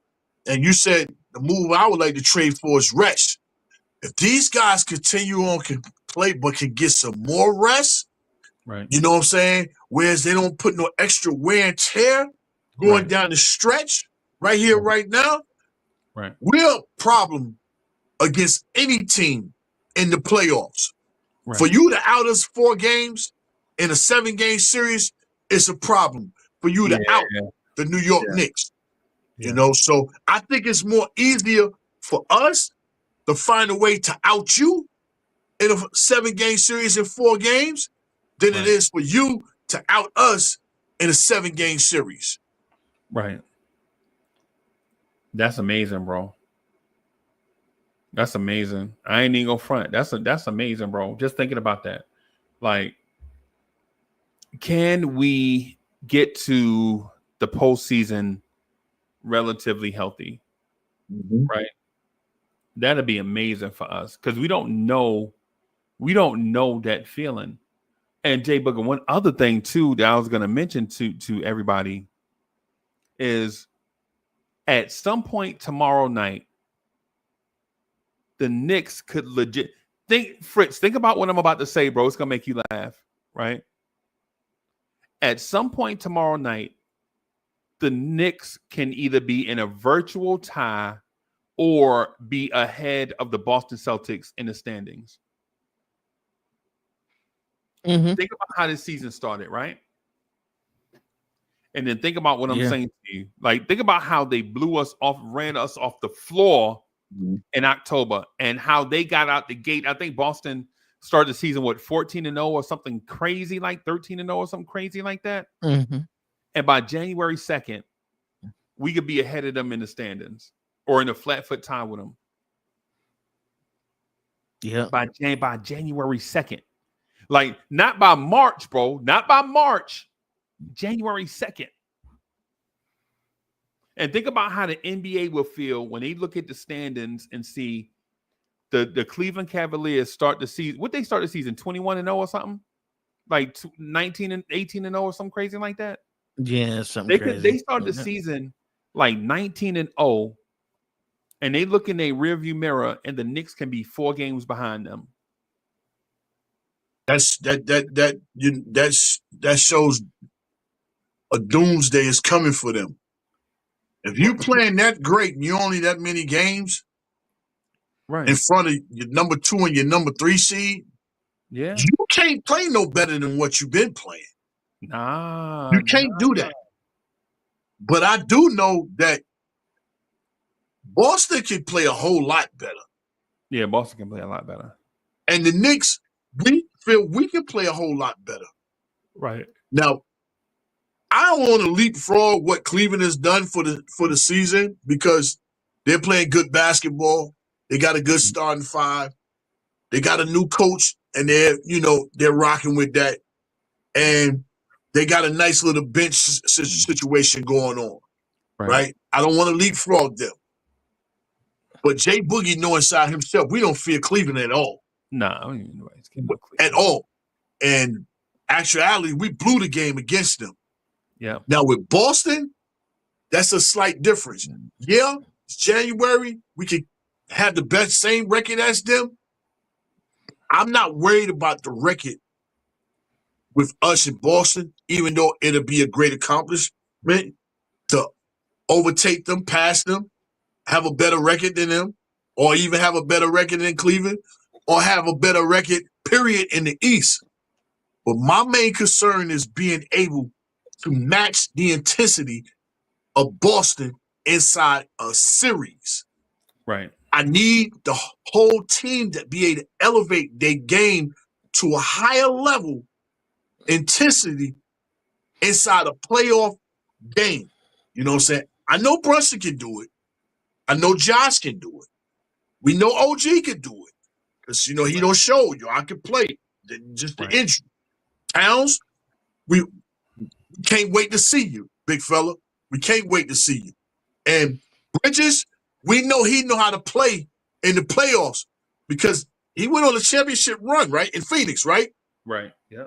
But they lost, but they still went on that championship run. So we do have 4 of the 5 we know that can really get down in the playoffs. Right. We know Deuce can come and play in the playoffs and get down. He showed us. Never mind, you know, at times the point guard off the bench was having, you know, he was having his times, you know, with Deuce. But shot making, we seen Deuce, to me, outperform what Quickly did when he was here in the playoffs. You know what I'm saying? So long as we're matching intensity in the playoffs, and then once they realize, yo, we there with them, I think they can jump them then. Once they realize, okay, we on the same level as them, but they ain't getting no higher. But now we're comfortable because we know we can play. That's when you can overtake a team like Boston. You can overtake them. You know, once you realize, yo, we can rock with them, and they realize, yo, we ain't getting away from them, that's when you take that from them. Yep. Yep. Yep. What do you think about that, Fred? I think when it comes to Boston, I think Boston's probably advantage is coaching, because they have shown they can put together a whole new game plan for a game. Like Missoula, like he's the type of coach. Between game 1 and game 2, he's gonna have a whole different game plan. So when I see like situations where they just slow down Jalen Brunson and we can't figure it out, that kind of worries me. So that's where with Thibodeau, I kind of want to see some improvement. Him being able to coach out of situations. Like what? Like what type of situation specifically? Just give us an example. What game was it we were talking about where they were just targeting Jalen Brunson, and Atlanta. We when Dyson Daniels shut down Jalen Brunson, and we just couldn't get out our own way, and we just couldn't figure it out. Okay. Like that kind of worries me. Like when you go against Boston, Missoula is gonna do that. Missoula gonna game 1, we might be fine, and game 2, if he knows he's just gonna target Brunson, if we can't get out our own way, then we in trouble. So those adjustments by Tom Thibodeau kind of worry me. Well, let me say this. Let me say this to you, Fritz. No, first thing first. Holiday ain't never been able to check Brunson. Ain't never been able to check him. He's cooked dog. He's cooked food anytime. Now, I did notice last year that they put Brown on Brunson. They put Brown on Brunson last year, right? So this year you can't do that. You can't put Brown on Brunson this year because he got the that's going to take a lot from him offensively, and then with him playing him, if you take, I think really Brown is the key ingredient to them. That's what I think. Tatum is Tatum, but I think if Brown doesn't have a good game, they in trouble. Right. That's how I feel. If he's not contributing 23, 24, 25, 26, 27 points, 2-3 of them fantastic dunks, right, and a couple of them, you know, them trays, them dagger shots, you know what I'm saying? If he's not contributing that, then that's a different Boston team. Now you asking for Holiday to take over those point modes.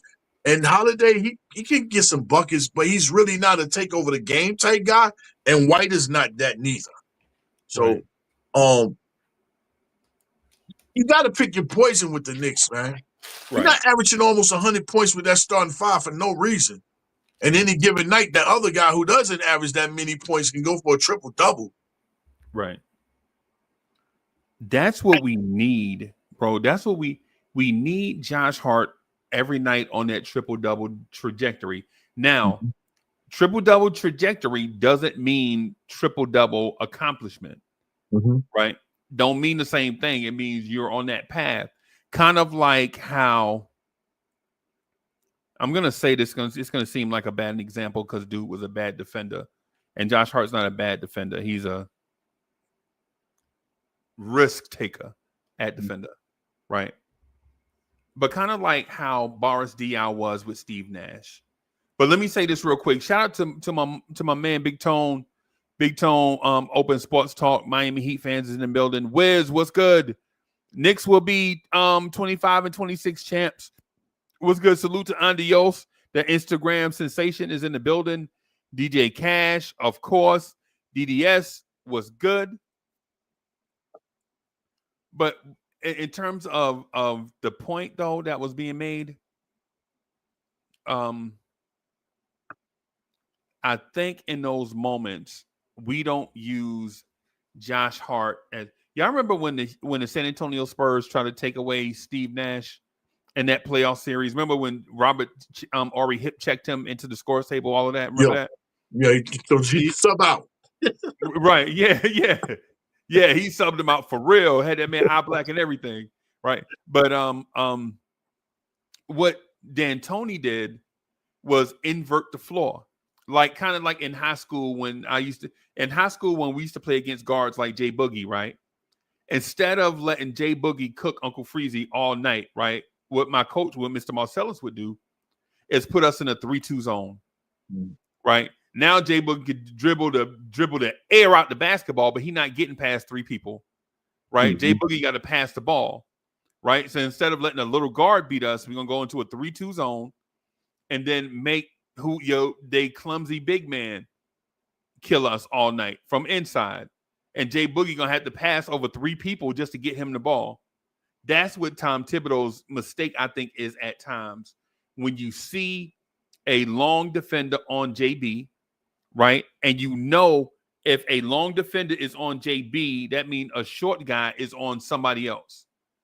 And what we don't do is take the ball out of JB hands and find that short guy hiding and take advantage of him. In that case, where you mentioned the Atlanta game when Dyson Daniels was all over Jalen Brunson, the immediate play should have been Josh Hart take advantage of Trae Young. But we didn't do that. We didn't even go to it, right? We didn't even go to it. We didn't even look for it, right? At the time, we were probably not confident in Josh Hart as a scorer. But if you watch the last 3 or 4 Knicks games, what has Josh Hart been doing? He's absolutely been scoring. I think Josh Hart is averaging 20 points in his last 3 or 4 games or something. Yeah. And so, and if you just, and I'm not saying, listen, I trust Tibbs is my coach, right? Tibbs is my coach. I ain't tripping. I'm not looking for a guy. I'm not looking for the next such and such and such, right? Tibbs is the guy right now, right? But if you invert the floor, if they do this to us, we do that to them, right? And they have to know if they do that to us, we will do this to you, right? Which makes them consider, is what you want to do to us worth us doing what we want to do to you? Is it worth it? Right? Like is taking advantage of Trae Young on defense worth you harassing Jalen Brunson on offense? What happens if you get Trae Young in foul trouble? What happens if Trae Young gets bruised up, battered up? Is his offensive game going to be the same?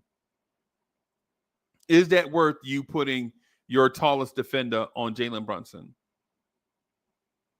It's these things that we have to consider, I think. Now, with that said, the Knicks are 23-10, bro. I said all that, and the Knicks are 23-10, 9-1 in their last 10 games, 18-4 in their last 22. So what do I know? Right? Fritz, you feel me? You see where I'm going? You see how I'm going with it? Like instead of letting Jalen Brunson, instead of letting Jay Boogie and them Queens handles just with the slick handles just cook me all game, we're gonna get into a 3-2 zone, and Jay Boogie gonna either have to shoot the three over some tall people or get rid of the basketball. Mm-hmm. Yeah, okay. Thank you. You want to be on camera? Come on. Okay, never mind. So Jay Boogie, what do you think? Are you also thinking that the Knicks don't need to add anybody at the trade deadline? Yeah, I want just a little bit more scoring coming off that bench. You know, you need to give me some more scoring off that bench. So whether you're going to make a trade or you need to figure out what you're going to do with TJ. TJ is in basketball mode. TJ Warren is in shape. Yeah. He's in shape. He's healthy. He's in get bucket mode. So what are you going to do with him? You know, you got to figure something out. But I would like to see somebody else that can give us a bucket coming off the bench. Figure that out. Figure that out, Leon. We need another punch coming off that bench, scoring. Somebody that can score. You know, we got a shooter. Deuce is a shot maker. He can make shots. Shamit, he's getting back. He's getting back. But we need somebody else that can get a bucket coming off the bench. You know, somebody that can, that can solidify, say, when, like, Towns comes back in the game and it's Towns, Bridges, Josh. When those three are out there on the floor, we need somebody else that can get a bucket inside where they're playing at. Right. And I think, honestly, TJ Warren is the perfect fit because, shoot, hell, he can play defense just as good as Brunson. Yeah. So if you bring in somebody like him off the bench, you know what I'm saying? The same rules affect for Brunson is for him if you feel like, you know what I'm saying, he's a defensive liability. But I do know TJ will give you effort to play defense. But the thing is, you know, on the other end, he can shoot the ball from anywhere on the floor. And he can get to the basket. He can beat you off the dribble. He got the mid-range. He got the trade. And he can make free throws. And he's in shape. And he's healthy. I like TJ Warren right now better than what people thought what Burks would have been last year on this team. Wow. Let me say that. I'm going to say that again. I like TJ Warren, what he can give us right now with the Knicks than what people thought Burks would have gave us last year. Because he's glued. He's still nailed down in Miami. Yeah. Got 17 minutes in 30-something games total. Yeah. No Wizard of Oz when I say total. Yeah. But I like TJ Warren right now because you got to use him. You brought him over here. You gave him a non-factor, non-guaranteed contract, but he showed that he's in shape and he balled out and helped lead a team. I know it's the Westchesters, but nobody in history has never won back-to-back titles. Right. So why not use the guy? Give him an opportunity. Why not? Because if his contract is not guaranteed and it don't work out, you can always And then I do believe if you do that, his money could come off the books. I think he's signed to the regular roster. I don't know. Y'all know I don't go. He's just on the Westchester roster, actually. That season is over with, though, right? No, they're still on. That was like their mid-season championship. Okay, but still in all, it's time to bring him up. Second half run, it's time to bring him up. I know somebody that might know the answer.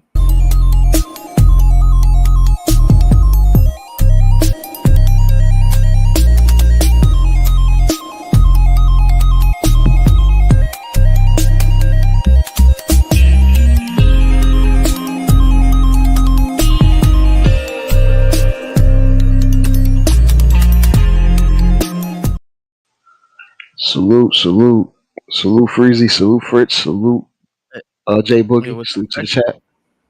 What's good with the peoples? Happy 25. Man, happy 25 to you too. Blessings to you and your family. I agree with you 100%, J Boogie, in terms of like needing another guy that'll come off the bench and just give us a bucket. It's just we're underneath these constraints of having a certain amount of players on the roster and not want to screw around with the cap and all these aprons, and it's all convoluted and weird. But to be absolutely honest with you, I think TJ Warren's sole purpose is to be ready by March to be called up, when we can actually add him to the roster without having to worry about his salary not fitting. Unless we do a trade where we take back less money. But that's about it for now. I don't think we can bring him up.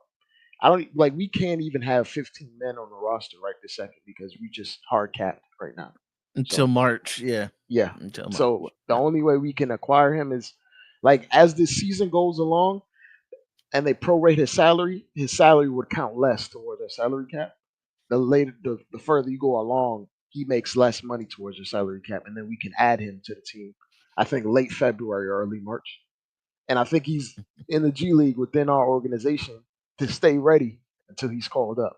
Mm-hmm. I think we basically bringing him up to be like a mercenary at some point to give us quality minutes.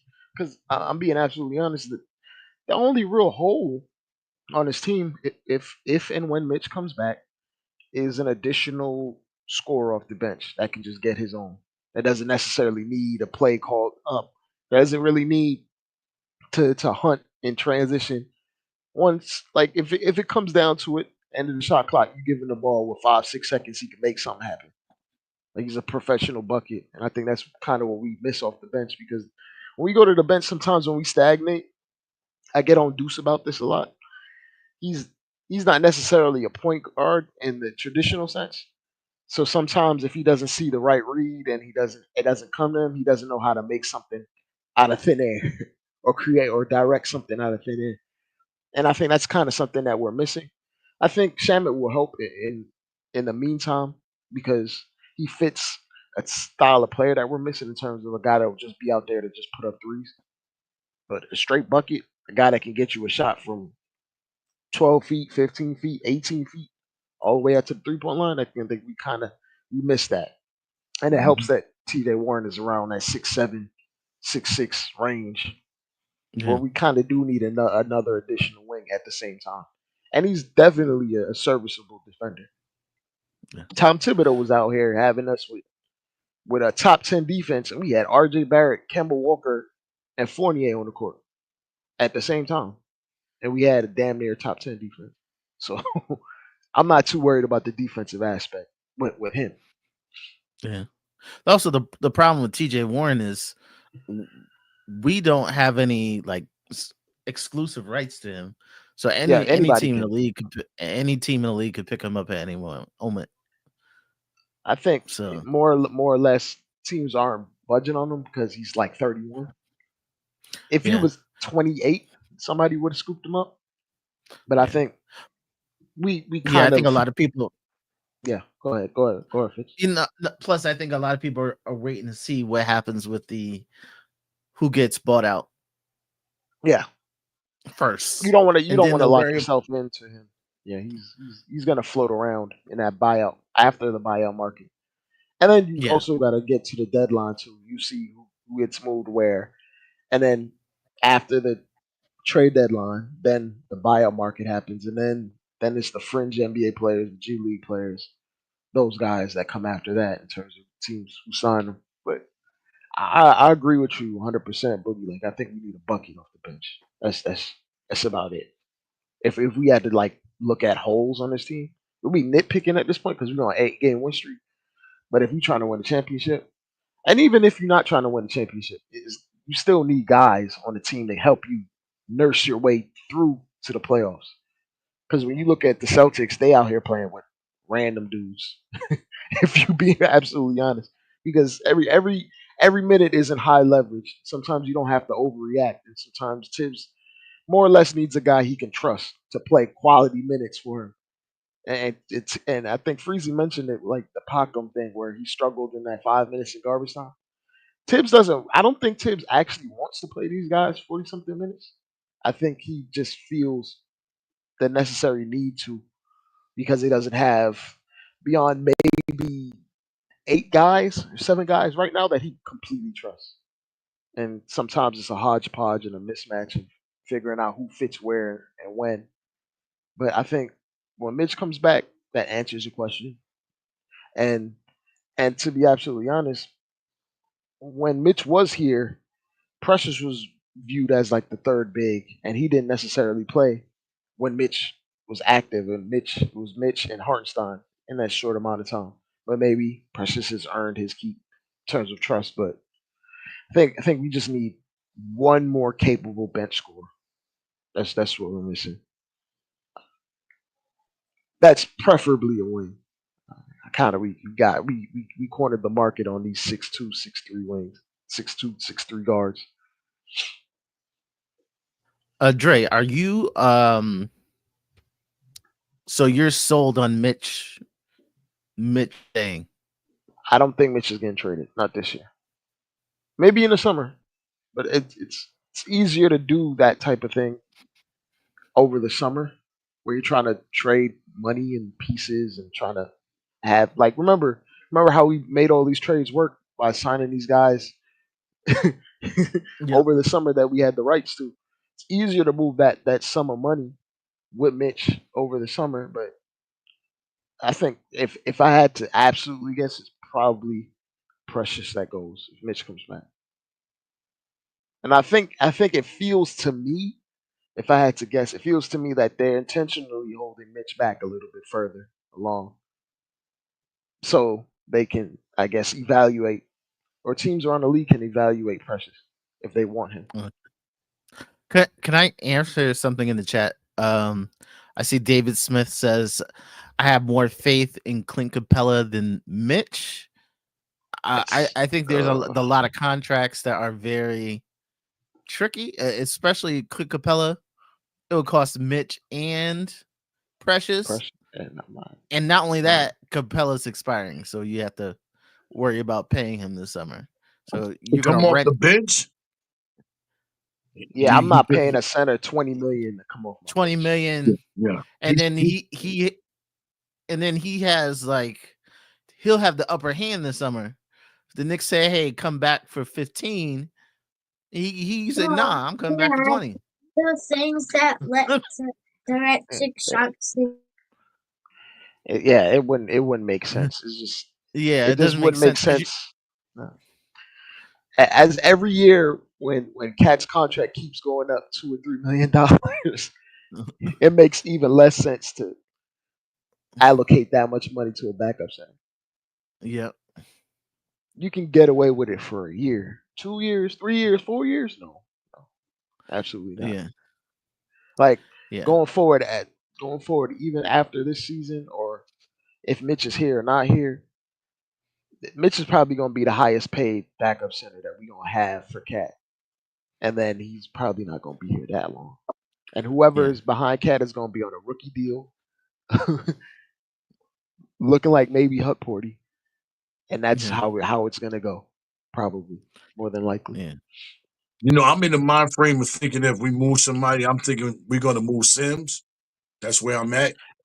But I do believe, like with Mitch, um, the Knicks are waiting on Mitch to get back.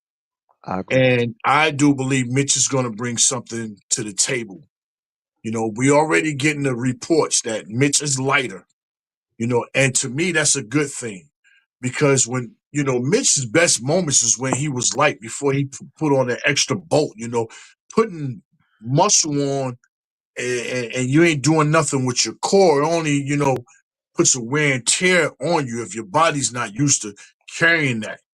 And the thing about this year and this injury with Mitch being compared to last year when we was trying to get about $7 million for him, get him to sit out, bring him back playoffs, and when the commission was like, oh, they can get him back. I think the league forced us to rush Mitch back earlier than what he should have came back to. Now there is no rush on Mitch. So I think Mitch is having his perfect timing to get right, get in shape. They're already reporting that he's lesser weight. I believe when he comes back this time, he's going to be a Mitch that can finish out the season. That's what I believe. And I think the Knicks, they're not trying to get rid of Mitch. They're going to, you know, let him prove himself at the end of this year. And it works out in both ways. Because if he comes back and he's able to finish the season, that's good for the squad moving forward in the playoffs. And it's good for the squad moving forward in the offseason if they do decide to move him. Yep. If he comes back and we get the normal things that happen, he's unable to finish, then you already know for a fact somehow, some way you're going to move him in the offseason. Yep. So you got two different chances, you know what I'm saying, to get a look at Mitch than for you to go off and get rid of him right now. And no, I'm not in the mind frame of swapping him out for no Capella and none of that because you're not messing with that starting five. That five is that five. You know what I'm saying? What you can do is bring Mitch in off the bench, which that'll be better than having Capella come off the bench because he's not a bench player. He's a starting player. He's been starting his whole career. Shout out to James Harden for making him that money. You know what I'm saying? But you know, over here, no, you coming off the bench because we got the top starting five it is in the league. As far as putting up points, getting buckets. Are we the best five? I still to be determined as far as playoffs with Boston. But as far as in the regular season right now, we are the top 1 through 5 as far as scoring average it is in the league. So I'm not messing with that or tampering with that, but I'm on Mitch's side to come back, be healthier, be lighter, and fill your role. You had that same fire you had when you came and when you came and you found out that you was losing your starting job and all that. He came back with some fire, but having a fire mind frame and in your heart is totally different if your body is ready to go along with that thought. It's different.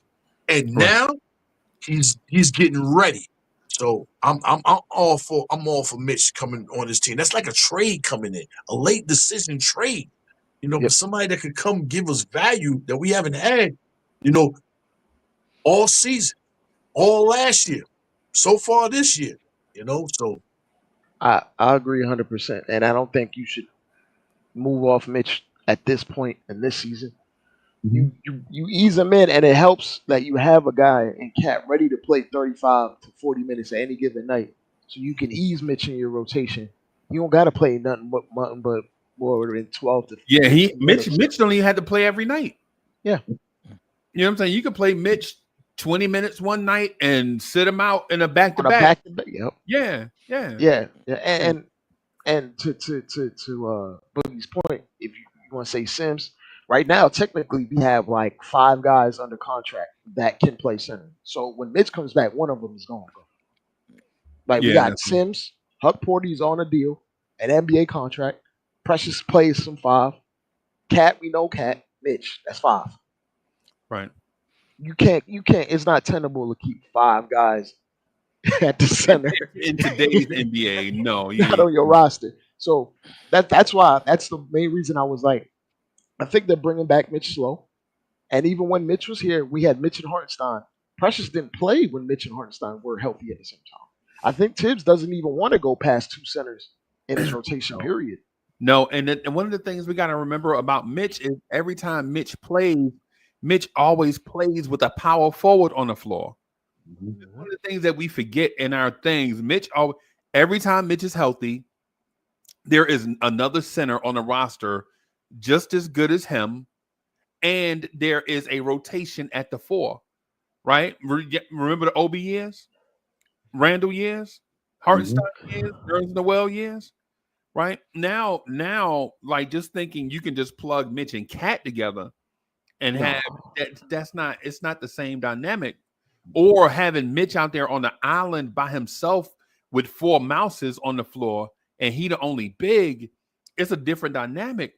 But to the point though about the bench scoring, just wanted to say this thing real quick. I think the Knicks scoring, the Knicks bench only needs one guy that's a bucket that can spread out the floor. When you watch the Knicks second unit, all it is pot shotting. All they do is shoot threes, bro. Like when you watch, think about when you watch Landry Shamet, Deuce McBride, Cam Payne, and Precious. Precious is not a threat to score with them 3 dudes on the floor. Precious gives that defense, that offense, zero gravity at the rim. Right? Nobody slashing to the rim. Nobody down low that can draw the defense to get Deuce open looks from 3. Deuce has to self-create threes, and y'all know Deuce ain't a self-creation dude yet, right? Cameron Payne is a spot-up shooter, and you know once Cameron Payne don't even read the defense. When he makes up his mind, he gonna shoot. It don't matter if Bol is closing out on him, bro. He gonna shoot it, right? And so what the Knicks need is that to me, that guy that you can mix in, probably a TJ Warren, right? That can create when he gets the ball, that can create gravity. That's the word that we're looking for. I think all of us are saying like the same thing, maybe different terms, but we need a guy that can have gravity where a defender is locked in on Warren, and another defender is kind of like creeping over there too, to give Landry Shamet a spot up shooter, Cameron Payne a spot up shooter, Deuce McBride a spot up shooter, some extra milliseconds to get their shot off, right? Yeah. Just a slasher, somebody that can create and go to the rim. You know who would have been perfect in that spot, Jay Boogie? Man, Can you imagine if we could have gotten DeMar DeRozan to be somebody like that in that second unit, bro? Somebody that could have been. Now we're not gonna get DeMar DeRozan because he's a somewhat of a max light player. Like he's not gonna get the max, but he's in that apron underneath where he's not gonna get 49 million, but somebody's definitely gonna give him 30, right? You know, if we could find us a guy like that, DeMar DeRozan type, that could just go in and get us those buckets, Dre, to keep, because you know Deuce is not gonna sauce nobody up, bro. You know that, right? You know what I'm saying? But if we could get a guy like the only thing is, I don't think DeRozan will come off the bench.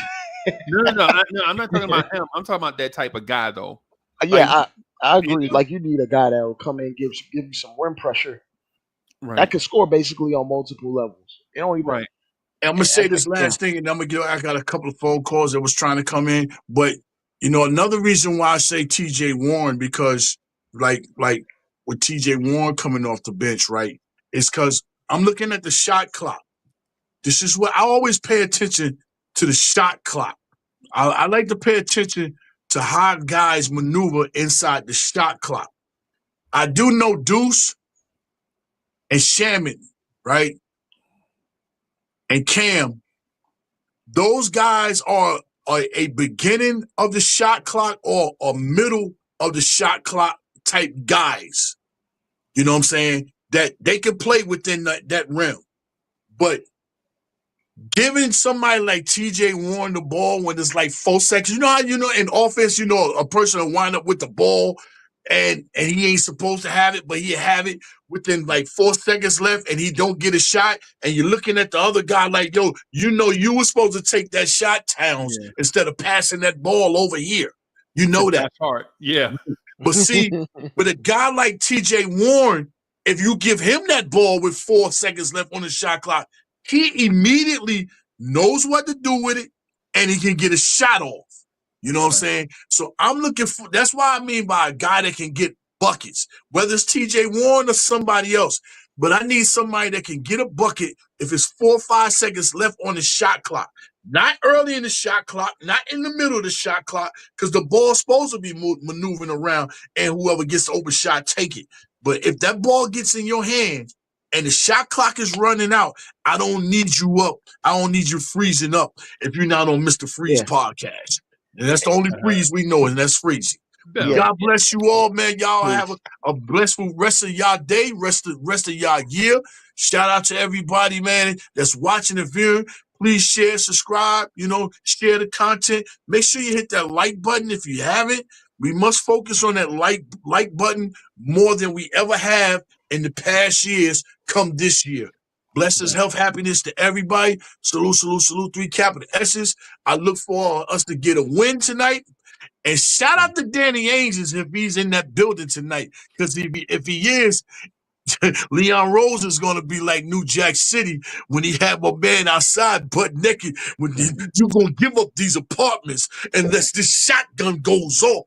You're going to give up this trade we trying to get. So shout out if Danny Ainge is in there, but big shout out to Leon Rose because we go on the road as a family. Leon Rose is always in the road building. A lot of these other, executives, they don't travel with their team. They don't, you see them, you don't see them when they come in the garden. They don't be with their team. Leon Rose is at every game, every road game with the squad. You know what I'm saying? Traveling. Like family's supposed to be together.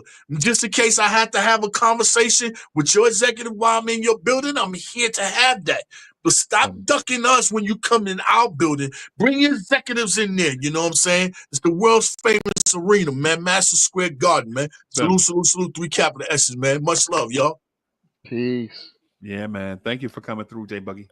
That's always, man. Bro. Yeah, man. Love you, bro.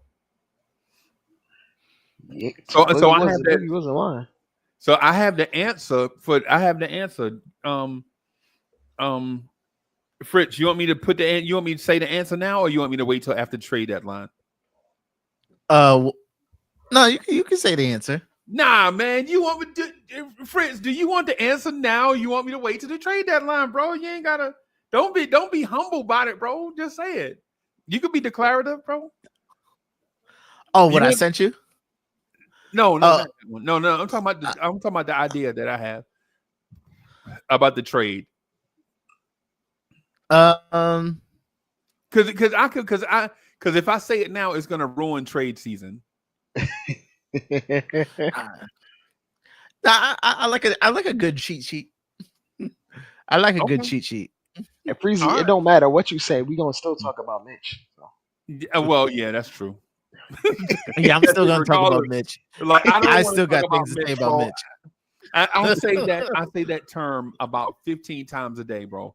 Like I legit don't want to talk about Mitchell Robinson, man, because he hurt. He not expected to be back till sometime between the King holiday and Valentine's Day, and somehow Mitch always. But here's the answer to what we need. Champagne. Which one? If we get Champagne, that is the answer to what we need. Spurs Champagne or Wizard Champagne? The Twins, whichever. Whichever. They ain't coming. Yeah, they ain't coming off that. They ain't coming off that for nothing. I don't think the Spurs will, but Wizards. They the Spurs ain't coming off. Yeah, they actually like Champagne over there. I think Wizards. I think a lot of people on the Wizards are available. They got 3 picks they're gonna get 3 picks this year, and you got to have a place to stash those picks. Everybody can't stay on this roster. Everybody can't stay on this roster, and then you draft three guys. They're not looking to keep everybody on the roster. They're gonna start moving dudes probably today. Yeah, they were starting to do that in November. Yeah. So on there, I would look at the 2 ways, the end of the roster. they may be available because they can't keep everybody. Because in theory, our roster is perfect, right? In theory, our roster is built in a perfect way, right? Now, Knicks fans might not think of it that way, but in theory, our roster is built perfect. You have a all-world offensive center, right? That's probably all-star level, that may be in the MVP conversation, right? With that said, you have the polar opposite with the defensive center that's coming back from injury, right? Right. So that means you have both things at the center spot. You have an offensive guy, defensive guy. Then you have guys that can just fill in, right? You have your wing guys covered, right? You have OG, you have Mikal Bridges, right? You have two wings in their prime, right? You have depth with Josh Hart, and then you have a young wing, two young wings on your roster just waiting for playing time, right? And Kev McCullough and Pacom Dadier. When that day come, I can't say that their day soon come, but it will come eventually, right? You have point guard depth. You have a point guard that's a scoring machine, right? Then you have point guard depth, right? We have so much point guard depth that one of the point guards can't even play, even though he's promising, right? Then you have do-it-all players littered throughout the roster, right? Like you have Josh Hart, right? You have Josh Hart. You have Precious, who can do it all, right? Precious can play the 3 or the 4 jumbo wing. It don't matter what role you put him in. Precious is even knocking down the corner 3 now, right? The only thing that you really need, right, and this is for the basketball heads, the only thing you really need is Mikal Bridges to play more minutes with the bench unit, right? Not saying he's a bench player, right? But he solves that bench scoring thingy that we're talking about. But if he plays with the bench unit, that means less times with the starters, right? So now you just need a guy that can play with the bench and more time with the starters, to be like the fifth wheel with the starters, right?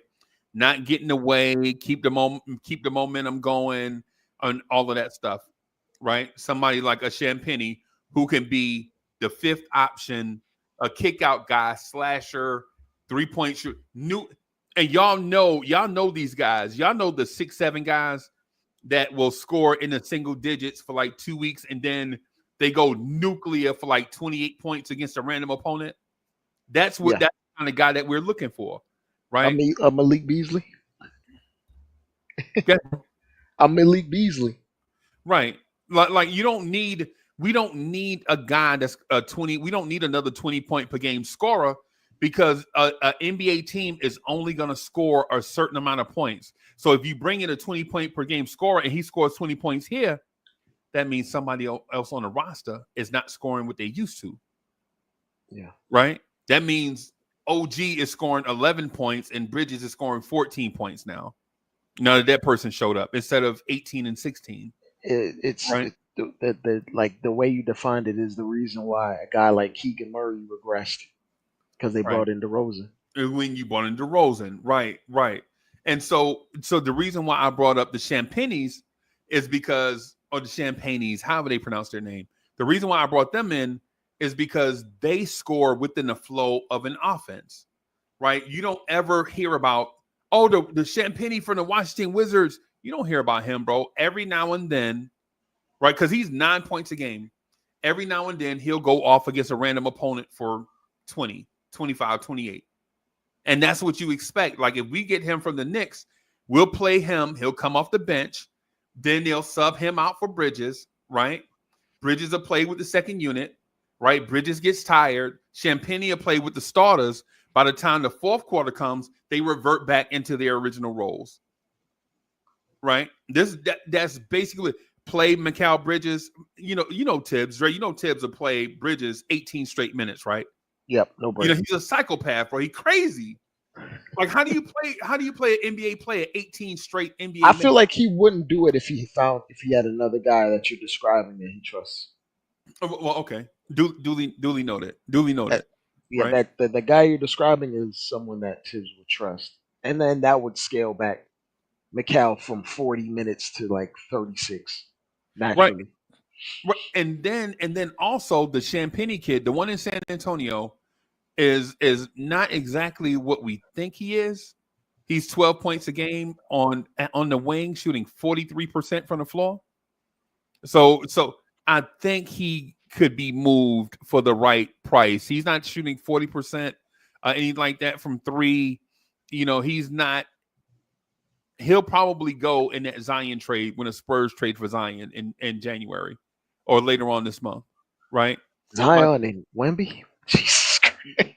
yeah, man, They yeah. making them Monstars then. They making them on stars basically, bro. And Steph Castle, yeah, they making them on stars, bro.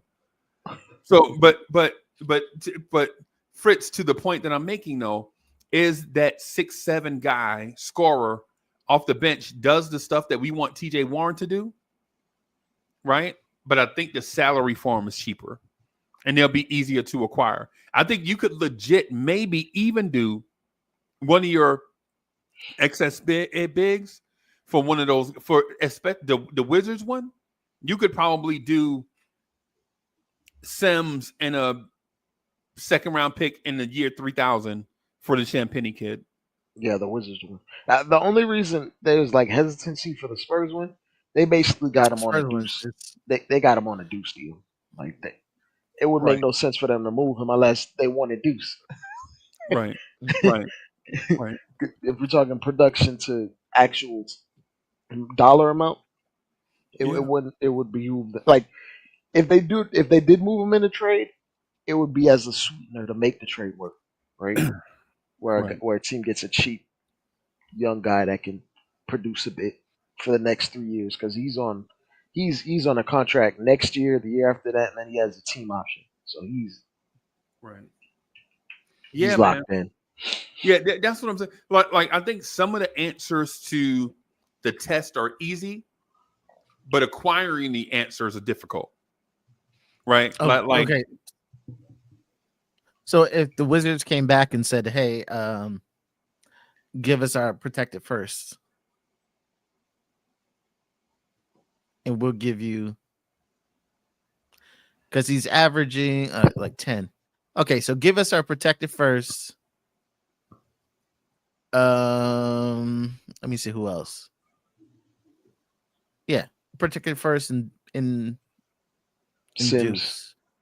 Oh, Yeah. Deuce, hell no, hell no. no, Oh, no, I'm sorry, not Deuce. I'm saying Sims. I'm sorry. Yeah, probably yeah, because we have five guys that can play center right now. You can't, you Yeah, literally he's can't averaging keep. 10. He's averaging 10 now, but he was averaging 9 before he played us. Actually, I think he's on a two-way. So actually, you wouldn't have to. So Yeah. okay, give us a protected first and Jacob Toppin. Okay. Bye. So you're swapping two ways basically. Well, Yeah, I don't you care. basically swap in 2 seconds because that protected first is going to be 2 seconds Yeah. anyway.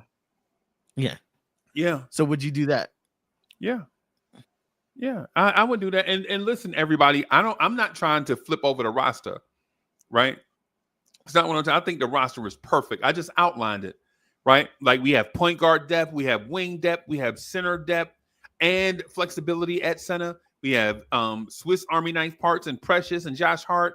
We have young pieces on the end of the bench that are eager, waiting to play. There's zero wasted dollars on the roster right now, unless you count injured players, and they can't help that. Injuries happen, right? And injuries are going to happen, right? So when I mentioned the Champagnes, I value both 6'6", 6'7", both can score, both energetic, and they're both from New York.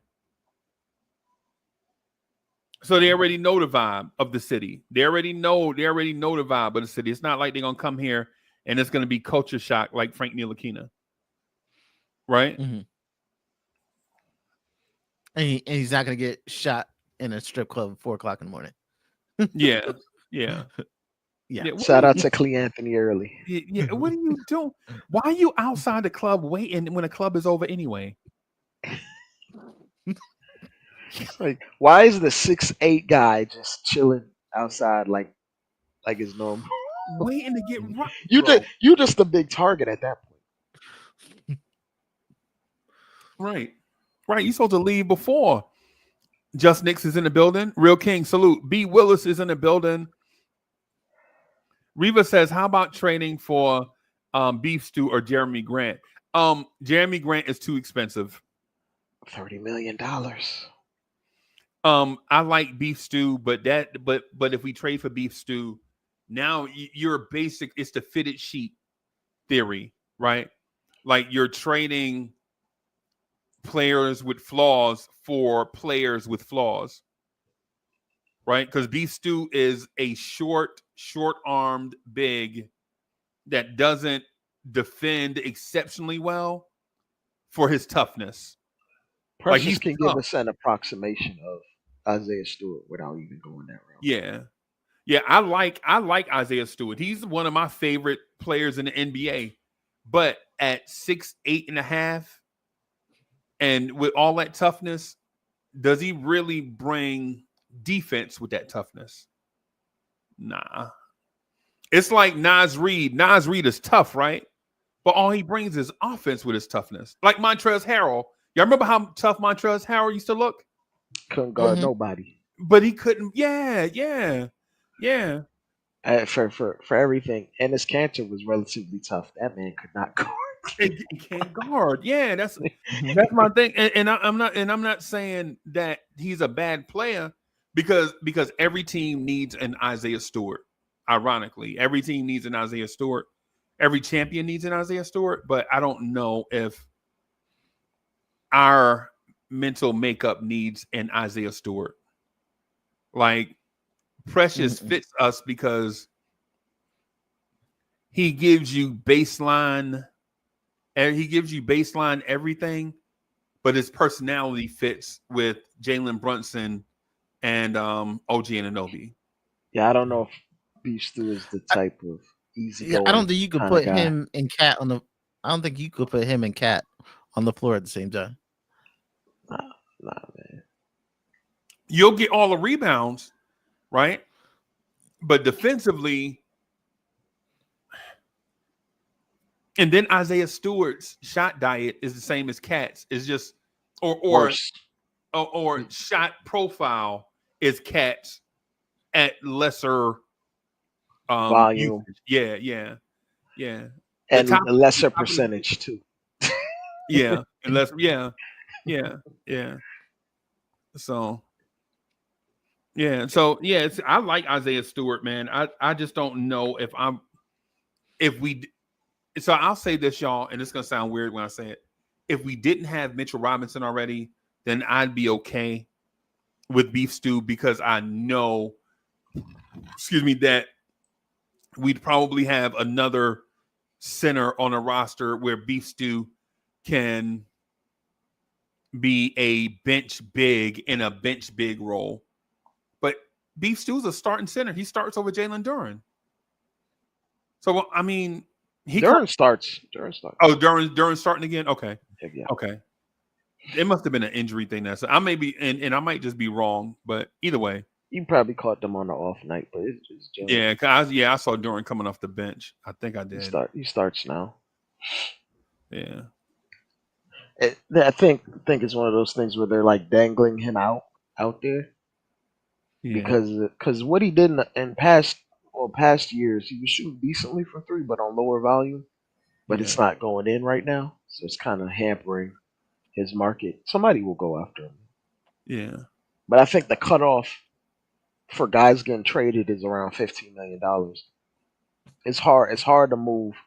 The way they gave money around, or like the Bruce Browns. Yeah. It's hard to move those guys making 21, 22. Unless you have, especially if it's, I think it's the length more than the money. You're gonna pay that for 3 years. He's only 1 year. He's only 1 year. Yeah, he's Bruce Brown is expiring right now. Yeah, Bruce Brown is Oh, prime. oh no, okay. I was talking about Yeah, but I'm saying what's like his the name? cutoff for like the Yeah. expiring contracts for like a contender, they're not taking Oh, on yeah. a guy that making 20 million, 22. No. Nah. Yeah. The cutoff is why Dorian Finney went out already. Like his trade got done quick because he's at like 12 million, 13 million. That's around the cutoff for guys that are getting moved. Which is why, like, if we have 5 centers on the team, the Knicks aren't gonna target a guy that makes a bunch of money at the deadline. No. It's Yeah. gonna be somebody 15 million or less. Probably Yeah. 10 million or less. When they're talking about Sims getting traded, don't be surprised you see Sims traded for 2 seconds and no players. Don't be surprised. Nah, that makes sense for everybody. That the Right? calculator Yeah. guys would love that. Yeah, It that clears Yeah, a you're gonna get roster traded spot. for like 2 seconds. Clears a roster spot. Then you have enough money to sign TJ Warren. Yeah, I don't think he's gonna be And traded for another player. that clears the glut of 5 centers on your team. Yeah. You know what I think the ideal trade would be? I know it's gonna sound crazy. I think the ideal trade for us would be Mitch and Cameron Payne for Kobe White. I wouldn't hate I it. don't see the He's Bulls. having a I down just year compared to last year, though, yeah. You know why he's having a down year, right? because Zach Levine's back. Giddy. Because you can't just take Oh, talent Giddy and is throw it together. Right? He's having a down year because him and the Illinois guard. What's the other 6'5" guard they have from Illinois? Dosunmu. Yeah, those two play well together, right? And Because then Io doesn't want to shoot. He just wants yeah, to be a guard. but when he does, he's all right though. Yeah. When he does, he's all right, right? But the Zach LaVine and Kobe play okay together, but it takes away either's athleticism because both are very athletic. One is very fast, like Sonic the Hedgehog, and the other is very explosive, like will jump over everybody, right? They play okay together, but when you put them on the floor with Lonzo or Josh Giddey, dudes that want to walk up the floor, manipulate the, you know what I'm saying, move the ball. Y'all remember how Tyrese Halliburton and Malcolm Brogdon used to play together? Mm-hmm. Y'all remember that? Like one wants to zoom up the floor and manipulate the odd man rush, and the other wants to cut the floor in half, manipulate the defense, call for the ball screen, direct shooters in the corner, and all of it winds up with Malcolm Brogdon taking an 11-footer in the paint. And you're like, and Tyrese Halliburton is like, I just stood here for like 20 seconds, ain't did nothing. That's what it's like. Like you can't just take talent and put it together. It's got to have some chemistry, some synergy, some comfort level, some willingness to become something that you were otherwise not in your previous stop. It takes some of that in order for you to, because on paper, Josh Giddey, Kobe White, Zach LaVine, Io, they should all be Lonzo in limited sample size. That should be perfect. All those, because think about all those guards I mentioned, right? All of them are big, bro. All those dudes are like 6'5", right? Kobe, Io, Zach, Josh, all of them are like 6'5", right? One of them, and then one of them is 6'5" and plays 6'2". One of them is 6'5" and plays 6'7". The other one is 6'7" and plays like Mark Jackson a little bit. You should ideally they should all fit together, but they don't. They all want to have the ball in their hands. They all want to have the ball in their hands. They're all at their best when they have the ball in their hands. Right. Even though, to a lesser extent, Zach LaVine can actually play off the ball. He's a very efficient off-ball shooter. Right. But it's one of those. I wouldn't oppose it, but it's like you do that, then say you have an injury to any of your bigs. Now you're in a playoff scenario talking about Huck Porty. I think the Bulls. I think they would ask for Deuce. In addition to to Mitch, they would want Mitch and Deuce. Yeah, And that- to give you something else, but Kobe White is better than Deuce. absolutely. Is absolutely better than Deuce. At what? At what though? You mean at basketball in general, or is he a Offensive, better, or is offensive he a better, basketball. scorer? Better scorer. Okay. Much better scorer than Deuce. Yeah. Yeah. And so Kobe White has some natural stuff that he does better than Deuce because he's 3 inches taller than Deuce and is more explosive than Deuce. Right.